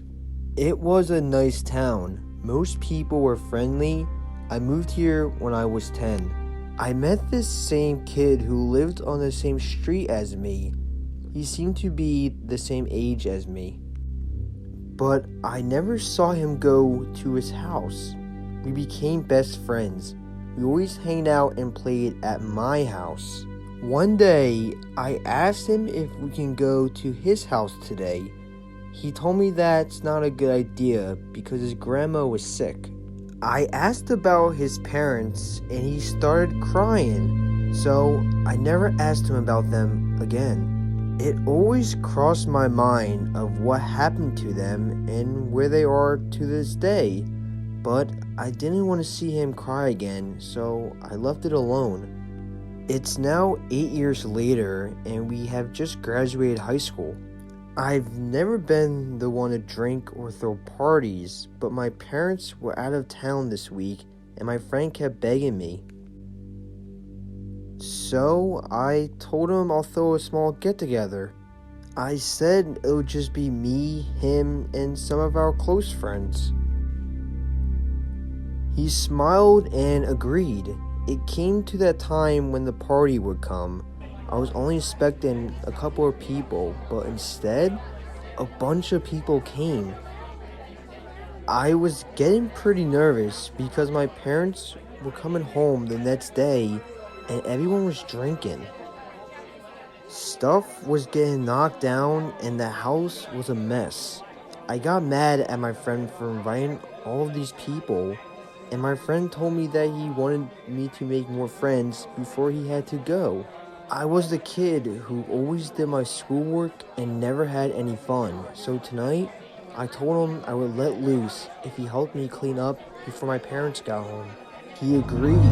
I felt pressured to drink, so I tried it and then I started partying and drinking some more.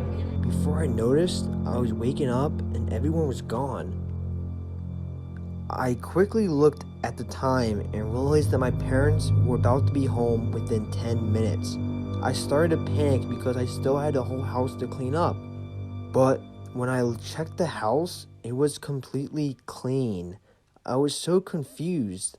I then found a letter from my friend telling me that he cleaned everything up and apologized that he had to go and that he would never see me again. I was very confused, so I tried calling him, but then I realized that he never had a phone. I then went to go visit the house my friend told me where he lived, but I was never allowed to go.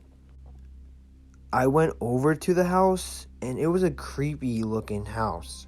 I rang the doorbell, and no one answered. I saw that the door was open, so I went inside. The house was abandoned as if nobody has ever lived there. I heard some weird noises, so I ran out of the house. I came back home and decided to look up my friend on the internet and on all social medias. I came across an article of my friend and of his grandma. The article said missing 10-year-old boy who was never found. The article was from 8 years ago and was just recently updated. It said that the boy was never found. I said to myself, this is really weird. Then I looked at the date and it said 1847. I couldn't believe what I have just read. I asked my parents about that house and they said that a family of a 10-year-old boy, his grandma, and parents all were killed in the house. I asked my parents how.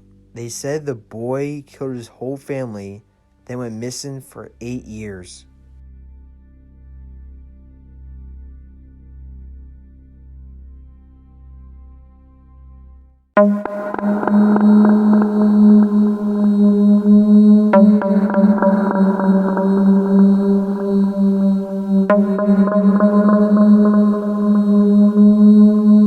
She was afraid of the stars. On cloudless nights, when they were out and shining, she would close every curtain in the house. When I asked why, she said they were eyes. They were watching. It started one summer when we went camping. Dad took us to the mountains. He always said we would go. We spent the day hiking and fishing, swimming. It was perfect. The night came and you wouldn't believe the darkness, like a blanket over the earth, like nothing was there at all, except for the sky. The stars burned like silver fire above us. My sister watched them with awe and wonder. "What do you think is up there?" she asked me. "Nothing," I said. "You have no imagination. The possibilities are endless." After that night, Emily would never wonder about what was up there again. We talked in our tent until we fell asleep. I've thought a lot about it since. About those last moments of normalcy. The thing is, I don't remember falling asleep or even getting tired. The more I think about it, the more I'm certain that I didn't. I never fell asleep. Emily was just gone. I waited at first. I tried to sleep, but my body wouldn't let me. It was as if I knew something was wrong. After a long while, I realized she wasn't coming back. I left the tent and called to her. There was only black out there. That and the smell. I couldn't place it. It It wasn't exactly burning rubber, nothing as grating as that, but something like it. It was faint, like something had been there. A sheen, or maybe a train. Something massive. When there was no answer from the woods, I went to my father's tent. I opened the tent zipper and saw there was no one inside. I stood there, unsure of what to do. Part of me knew they were most likely just gone for the moment, that they would be back in minutes and everything would be fine. But in that dark, and with only a slight push of the wind making any sound at all, I did wonder, what if they never came back? What if I never saw them again? That's when I saw the light. It lit the hill to the north. On the other side would be the road we had taken to get here. I walked to it. The light was steady. I held my hand out ahead, blocking the beam as I climbed the hill. My father's pickup truck was running, its headlights burning toward me. I walked to the driver's side of the car. My father was sitting inside. His eyes followed me as I moved to him. He smiled. Emily was sitting in the passenger side, staring ahead. I wondered then if I was dreaming, but the moment dragged and I could feel the cold of the night making my skin prickle and my bare feet getting wet from the dew on the grass. I was awake.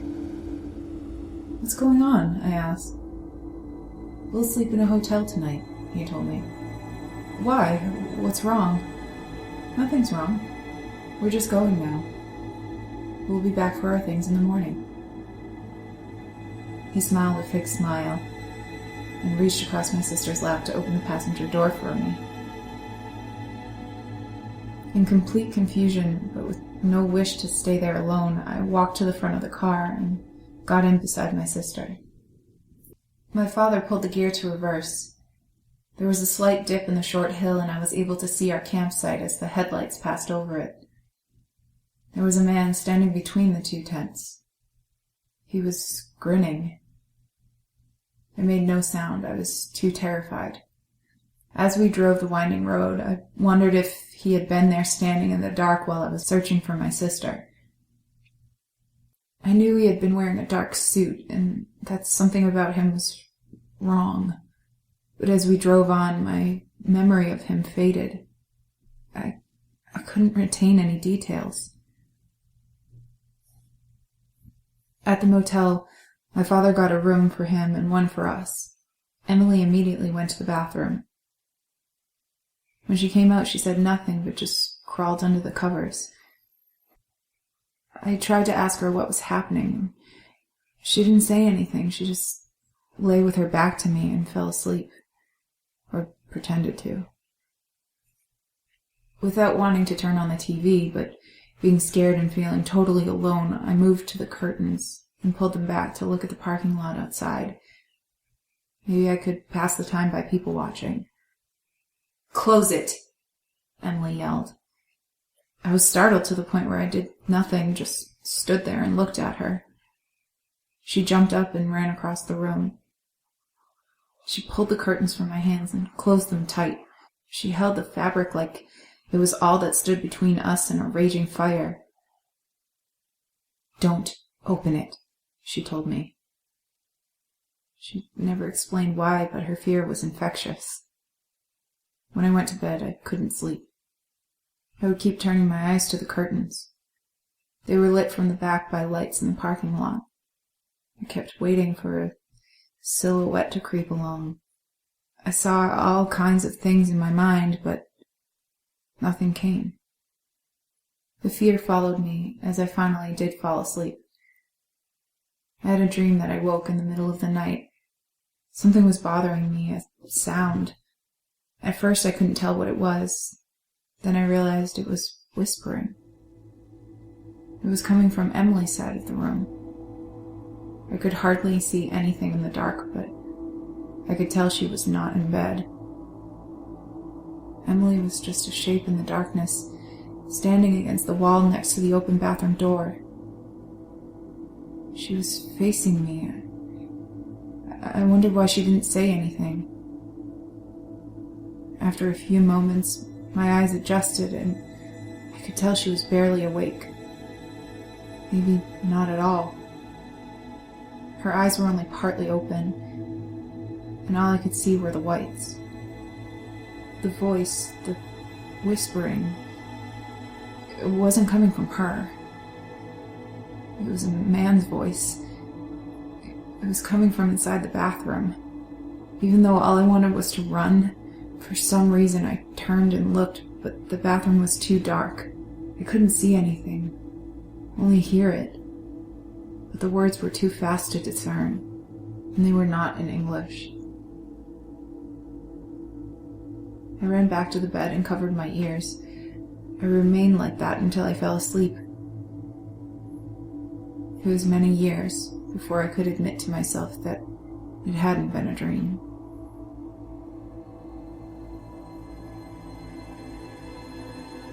Emily was never the same again. She would never go out after sunset, not even to the porch. Our father died some years after that. On the night of his wake, we stayed up at the kitchen table talking. I told her I barely remembered how he used to be before that night. She said her and my father had conversations about what had happened.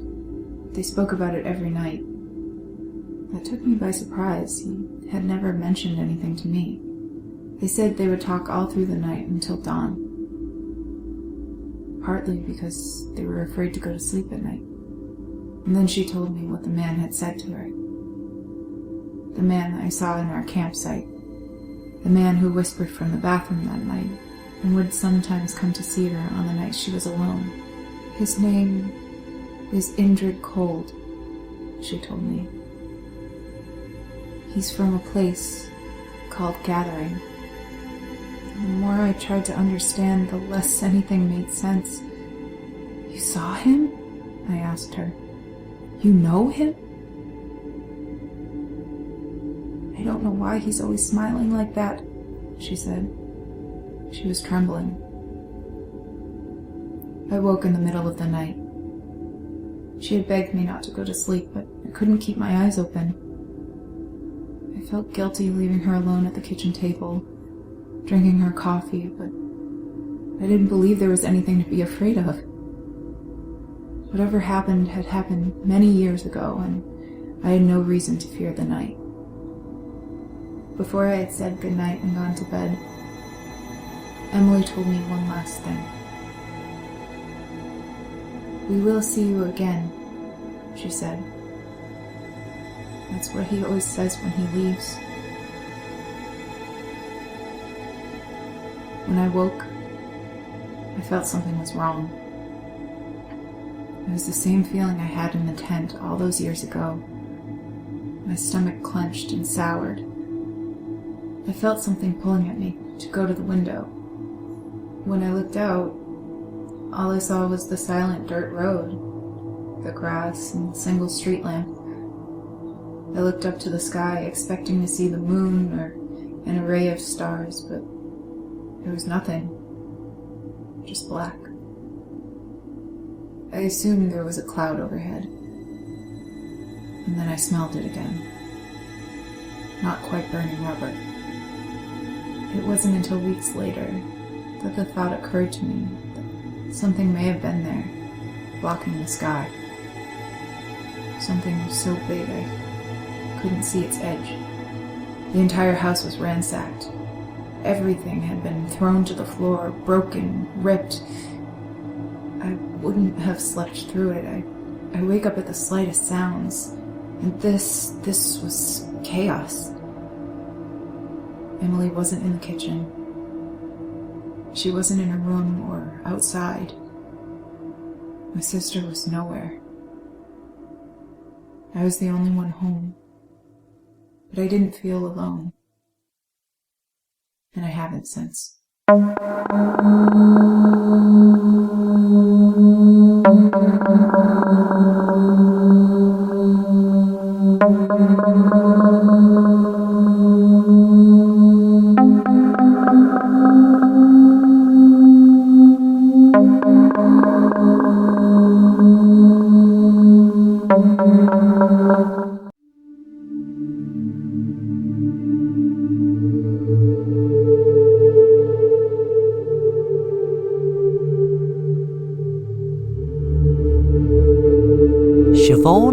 looking forward to spending Halloween night with her parents and friends Sarah and Lydia. Her parents had to drive home from town first, as they were collecting a new car her dad just bought. Sarah and Lydia were killing the time playing computer games, but they soon got bored. It was then Siobhan decided to get out a Ouija board to them fool around with. She had it as a gift from last Christmas, but didn't play it until now. She knew how to use it though, because of watching people use it in movies. When they were all sitting around the table, Siobhan asked, "Who's there?" The board spelled out, "Siobhan." "Oh no, Siobhan." Siobhan asked, "Are you dead?" The planchet moved around the board spelling out, "Yes." Then Siobhan asked, "How were you killed?" The board spelled out, "Car accident." Then Siobhan was getting spooked out completely and asked who was this, and the board spelled out, "Your mother." Siobhan sat back shocked while her two friends thought it was some sick joke. Sarah said, "That was sick, Siobhan. Why would you do that? You obviously were moving the thing around the board. Why say that about your own parents?" Siobhan said, "I wasn't messing. That was moving by itself." Siobhan rang her mom and there was no answer. Then she rang her dad. There was no answer. Suddenly there was a knock on the door and Siobhan was hoping it was her parents, but her heart sank when it was the police. Siobhan knew the policeman as he was a friend of her dad's. He had a sad face on him and said, "I am very sorry to break this news to you, Siobhan, but unfortunately your parents were killed in a car accident."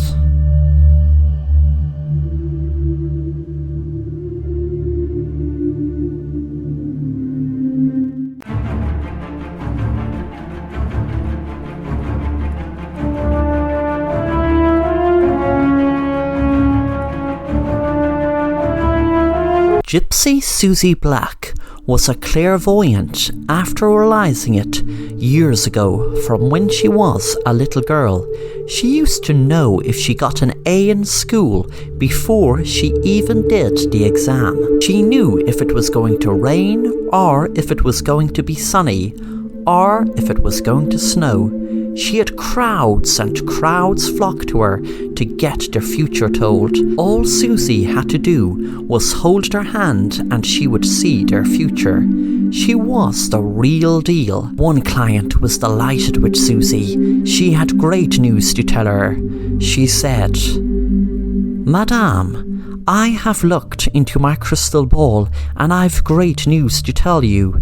You have great things to look forward to in your future. You were working hard for years to get your business off the ground. Well, I can confirm to you now, your business will be off the ground in only a matter of weeks.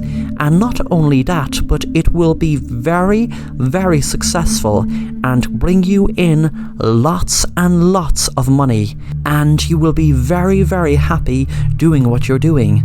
I am telling you this now in confidence that this is true, and I would like you to come back to me in a few weeks' time or a few months and let me know how your business is doing." The woman smiled, and she was so happy with her reading. But then there was another woman, and Susie would tell her the truth, even though it would tear her apart. She said, "I am very sorry, but your boyfriend is going to lose his life in a month's time. He is working in a very dangerous job. I will not say what job it is, and I will not tell you how he's going to die, but you should know yourself. You are getting danger money from your husband from the job he's doing. I am getting a reading and I am getting an image of him being a special agent or a detective working a very dangerous case. There's no way you will be able to stop your husband from doing what he's going to do to be killed. I hate bringing you this news, but I'm afraid it is the truth." The woman went home and told her husband, and her husband was working on a very, very dangerous case. One day she found it very strange. She held a client's hand, but didn't feel anything. She just saw fire. She couldn't tell what it meant. The next client was the same. She held her hand, and there was nothing she could feel. Just see fire. The client got angry, not being told anything, but Susie wasn't going to lie. She wasn't going to make up stuff, because she never lied. She knew that there was fire, there was heat, but what did it mean? Susie was worried. She lost her psychic powers, but then she realized she hadn't lost any of her powers. She was seeing the future. She heard people scream and went outside and could see fire in the sky. The reason she couldn't read anyone's future was because there was no future, and seconds later, Earth exploded into flames, bringing the end of the world.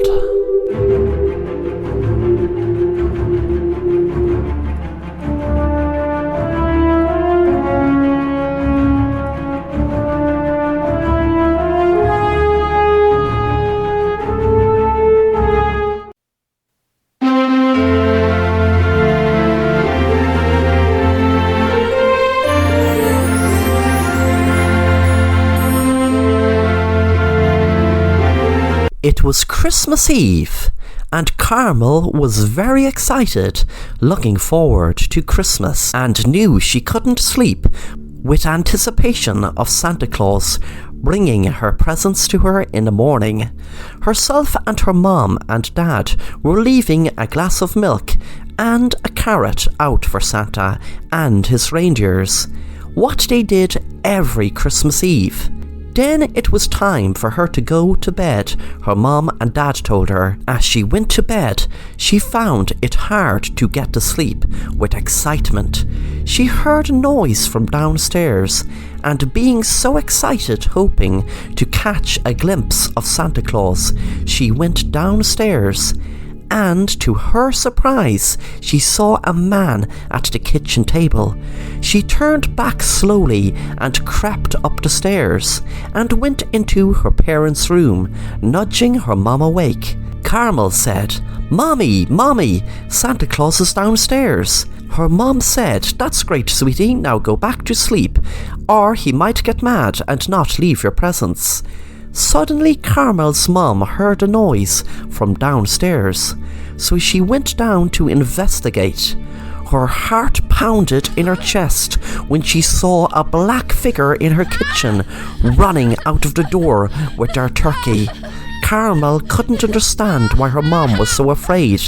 The figure Carmel thought to be Santa was a thief who broke into their house on Christmas Eve.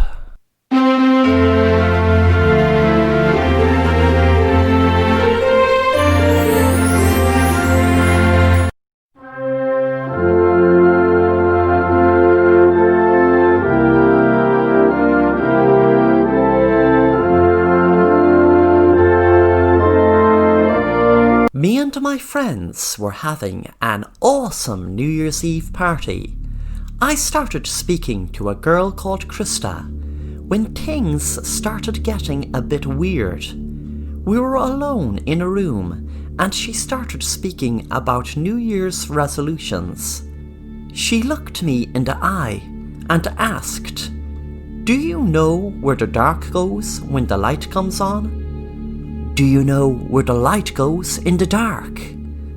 I never heard these questions before and just smiled at her and said, "I guess it disappears. I don't know." Then she said to me, "What if it was still here?" I asked her, "What do you mean? What if what was still here?" "The light," she said. "What if the light was still here when it was dark? And where would the light go in the dark?" She kept talking about dark and light, so I stood up and walked out of the room and said, "Nice to meet you, Krista. Let's go outside. It's nearly midnight. We don't want to miss the fireworks." I walked out to a group of my friends, excited, waiting for the fireworks. Krista came up to me again. She looked very serious and said in a serious tone, "You won't like it when you find out the answer." I asked her, "What do you mean?" She turned around and walked away. 5 minutes later, my friends lit the fireworks and everyone cheered until suddenly everything changed when a firework backfired into my stomach. I looked down and could see the fire burning in my stomach as I was screaming in pain. A few days later, when I was recovering in the hospital, a nurse walked into the room. When I saw who it was, I froze. It was Krista. She looked down at me and said, "I told you that you wouldn't like where the light goes when it's dark."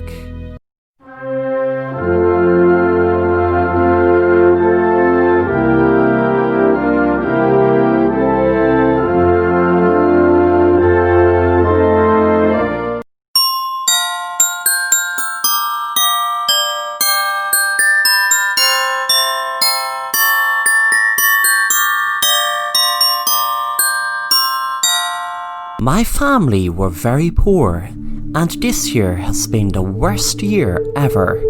My dad was working long hours at a job that paid him next to nothing, and we still couldn't make ends meet. It was coming up to Thanksgiving, which meant there were lots of expense if we were to get a Thanksgiving dinner. It was just me and my sister and parents, but still there was Christmas coming up and we need money if we were to buy presents, etc. We say every year we won't get excited about Christmas, but when it comes to it, we always do. No matter how hard we had it, my dad always made sure Santa Claus would always come to us at Christmas time. We were just about to give up on Christmas time when my dad was offered an extraordinary deal.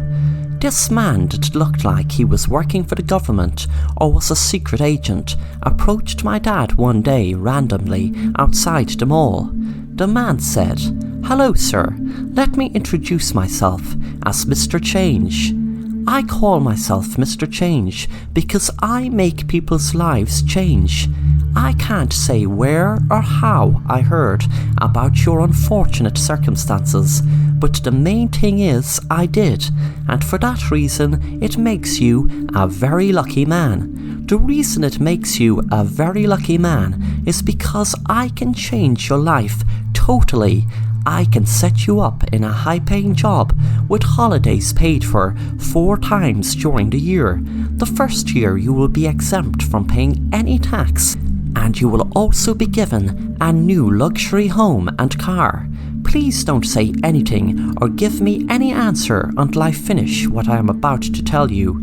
This is an experiment you may call that is given to people in need. That's people in situations like yours.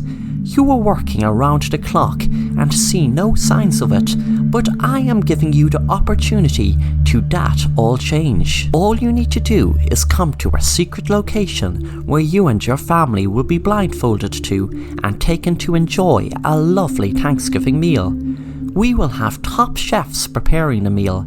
After the meal, you will be automatically given the opportunity of a lifetime. Your luxury car will be outside your door when you arrive home, and there will be directions put in the GPS to your new luxury home, which will still be in your same neighborhood. You will be able to start your new job next week, and to top it off, we will be putting $100,000 into your bank account to set you up. You will have another task at Christmas time, where you will have to cook the Christmas dinner this time. You will be given the ingredients, and all you have to do is be the chef. When you have the dinner cooked and eaten, you will be able to enjoy your life of luxury with no more things to do. You will have no more tasks, but if you don't finish the task of cooking the meal, then I am afraid everything will be taken from you, and you will be back to the way you are right now. On Thanksgiving, we were all put into a car and blindfolded. It all seemed really weird and like something out of a thriller movie, but my dad told me that it will be all worth it, that our lives will change completely for the best. When we arrived and were in the secret location, we all ate the most beautiful tasty dinner. It wasn't turkey, but it tasted beautiful. From Thanksgiving to Christmas, we were living the high life my dad enjoyed, driving around in a sports car, and my mom loved shopping for dresses and getting the best makeup artists to get her ready for big nights out. My dad and her used to go to. They usually loved going to fancy restaurants. When it came to Christmas Day, the same man was in our house. He looked at my dad and said, "Well done, sir, you are doing great. You have just one more task to do, and then this luxurious life is all yours. This is a pass-it-on experiment, but you're not to tell a living soul about what it is. Otherwise, you will have everything stripped away. The next task and last task is the same as what the other lucky people did before ye. They are now living the most luxurious lifestyle you can imagine. All you need to do is pick a family member, your son, your daughter, or your wife, and kill whoever you choose with this gun. Then cook them, and whoever is alive out of the tree, then eat the body." That's what the other family did, and they never looked back. Me and my dad and mom and sister all froze and thought he was kidding, but after a while we knew he wasn't. My dad took the gun and held it up to my mom and pulled the trigger. We are now rich, but I'd rather be pinless than my mom of being killed.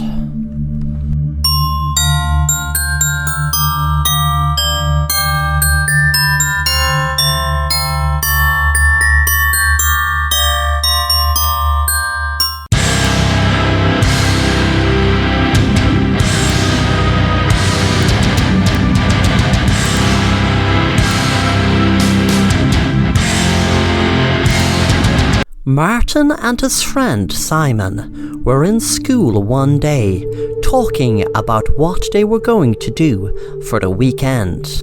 They both decided on going to a local abandoned asylum.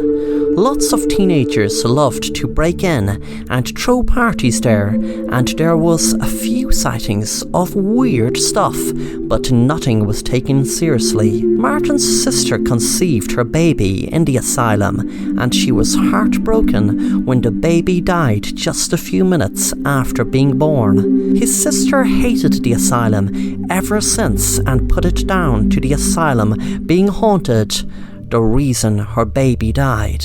That night when Martin and Simon ventured into the asylum, they were pretty spooked out by the surroundings. The teenagers that threw parties would have been in groups of maybe 30 or even 40, so their level of fear would have decreased easily. As they say, strength is in numbers. Simon said to Martin, "What are you looking so freaked out about? We are more than likely to walk into some drunk dude than a ghost man. Don't look so freaked out." Both boys walked into a room that had an old pram just sitting in the middle of it, which looked like something out of a horror movie. Suddenly, both Martin and Simon jumped when they heard a noise. It was someone sobbing and saying something. They listened and could hear someone saying, "My baby, where is my baby?" They walked into the next room and saw a cage with what looked like a baby in it.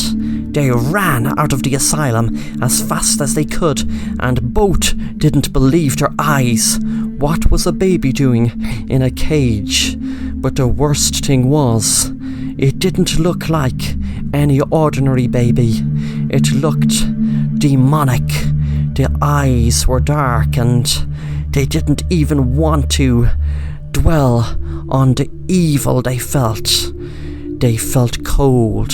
They felt a darkness come over the whole room when they saw it. That is why they run. That is why they ran.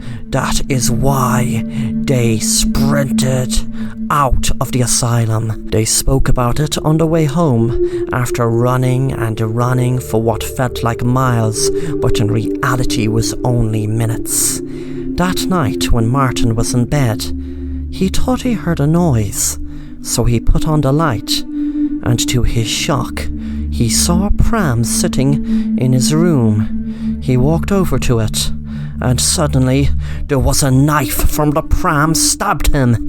He fell down on the ground, and a cage fell down around him.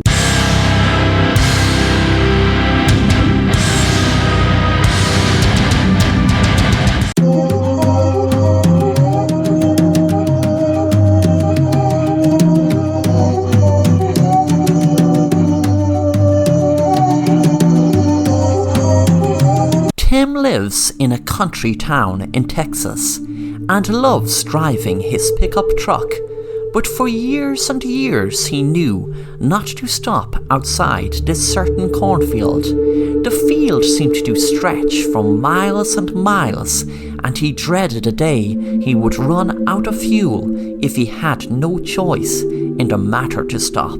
When he drove past the cornfield, he tried not to look into it, as if that would stop anything strange from happening. But he knew that if he didn't stop, then nothing should happen. The worst about this story is no one said actually what would happen if you did stop, but his imagination was running wild any time he had to drive past it. There were a few stories about the field, and different things happening different folk, but he didn't really dwell on them, and pretended at least to not believe them. But one night during October, he had to make a pickup for his job, and had to drive past the field. He no doubt wasn't looking forward to it, but it was his job, his livelihood. He had the gas checked, and it was full, so there would be no problem there. While he was driving his pickup truck past the cornfield, he noticed something up ahead. He hoped it was nothing sinister. As he drove closer, he realized there was a car crashed on the road, with 3 people lying in pools of blood near it. But when he looked out the window, he realized one person was alive, looking up at him, no doubt pleading with him to stop and help them. He felt awful passing the person and others, but knew he couldn't stop. He didn't want to stop, so he drove on. As he looked in the truck mirror, he could see the 3 people standing on the road, looking at his truck. He froze in fear and pressed the gas pedal and drove faster and faster, but the cornfield seemed to go on and on even more than usual. Then all of a sudden, it was like dead people walked out of the cornfield and stood right in front of him on the road. He decided to drive past them. There was no way he was stopping. Then suddenly there was a knock on Tim's door, which woke him out of his dream.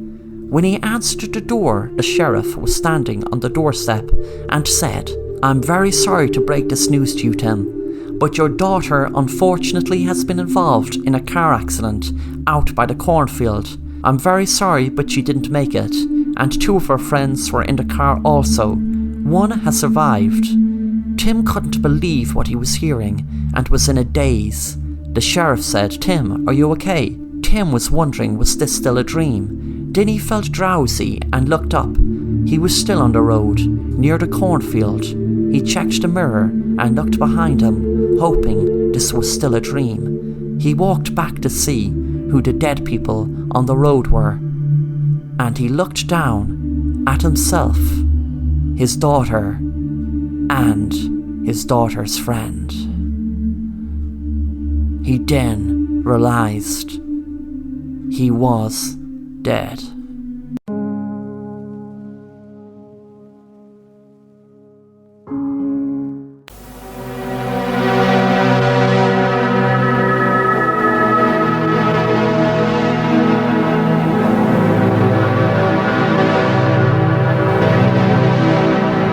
Jason was 12 years old and was best friends with Paul. They shared so much fun together growing up, playing different types of sports and driving across the states on awesome road trips. They had so much fun, but one unfortunate night they were drinking and driving and their car crashed. The car was involved in a hit and run and the other car seemed to be in a very bad way. Jason knew if he stayed longer in the car, the police would arrive and he could get arrested for manslaughter or whatever crime it was to kill someone in a car crash under the influence of alcohol. He knew he wasn't driving, but still he didn't take the risk. He walked out of the car stunned to see his best friend dead at the steering wheel. He glanced at the other car, and they also definitely seemed to have been killed. Jason ran and ran into the woods. Suddenly Jason woke up in a cold sweat. It was a Monday, so he had school. He got out of bed and looked in the mirror. He was relieved it was all a dream. But that day in school he seemed distant, thinking of the dream, feeling so real. He realized him nor his best friend Paul drove. They were only 12 years old. In the dream they must have been at least 18. That day walking home, Paul noticed Jason wasn't feeling himself and asked Jason was there something bothering him. Jason told him that he just had a bad dream. Paul said, well, at least it's a dream and we are both okay now. Jason said yeah. Then realized Paul said at least we are okay. Jason had not told Paul the dream was about them. Jason was confused and asked Paul how did he know the dream was about them. Suddenly Paul took out a knife and stuck it in his best friend, Jason, and said, because I can see the future. You left me there to die. Jason felt the knife go into him and fell down on the ground and bled to death.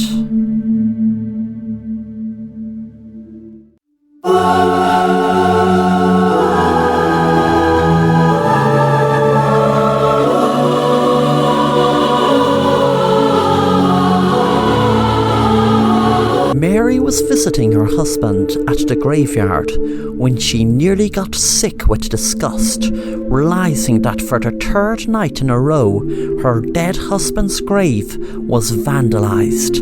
All the flower pots were knocked, and someone must have used a sledgehammer to break the actual tombstone. Mary felt sick, and on her drive home she came up with the idea she would get a hidden camera in the graveyard and film the tombstone, and this time catch the vandals in the act.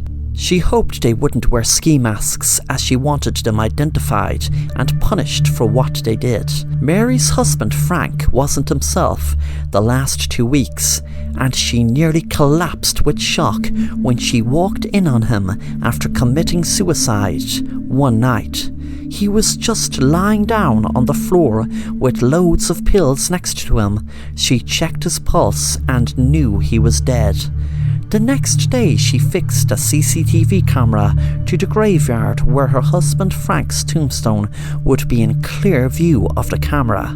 On her way home she kept thinking, what type of sick person would vandalize a tombstone? She knew that it would take some very bad person to do something so disgusting. The camera had a motion sensor, so it just went on when something moved in front of it. There was a few false alarms, a dog, a cat, etc. But then suddenly, she couldn't believe her eyes. She sat up on her chair and saw what looked like a little girl floating in the air over her husband's grave. The little girl had an angry look on her face. Mary knew this girl had to be a ghost. She was watching the live feed, so thought that if she made the 20-minute drive, she would see the ghost. But then, what would she do? She froze with fear and decided to drive to her husband's grave anyway. She didn't know what she would do if she saw the ghost, but she didn't have to worry, as when she arrived, there was no ghost to be seen. There was no one in sight. Back home when she was in bed, she had noticed something strange right beside her in the bed that wasn't there before. It was her husband's journal. Mary knew he wasn't himself, since 2 weeks ago he came back from work and just sat down on the sofa one night as if he was in a daze. She read his journal, which read, "I can't live with myself after running over this poor little girl. It was an accident, of course. I didn't want to kill anyone, but I see her face wherever I go. At work, in bed, playing golf, everywhere. I need to end this now. I need to end the pain." Mary now realized why Frank was so distant over the last few weeks. Suddenly, a cold shiver ran up her spine, knowing her husband killed himself over guilt of running over a little girl. She remembers reading about it in a newspaper. Then suddenly, the little girl floated into her room through the glass without even breaking it. Mary froze in fear, wondering what was going to happen next.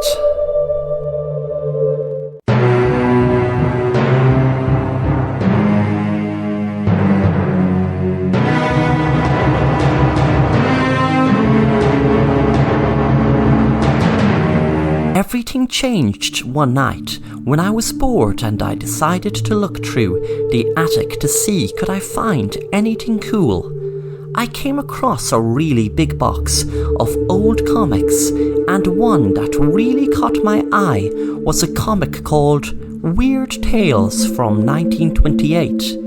It had a weird-looking octopus monster called Kulalu, who was created by a writer called H.P. Lovecraft.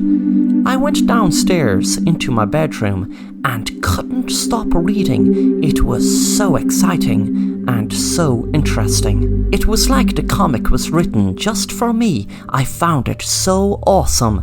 Suddenly I heard a bang, and I didn't know where it was coming from. It seemed to be coming from under my bed. I froze with fear, as the comic I was reading was spooky enough, besides an unexplained noise coming from under my bed. I was afraid to look, but knew that I had to, as I would be even more frightened if I didn't. When I looked, I fell with fright, with what looked like a giant octopus jumping out from under my bed. I screamed, then suddenly I woke up. I was grateful. It was all a nightmare. But I couldn't understand.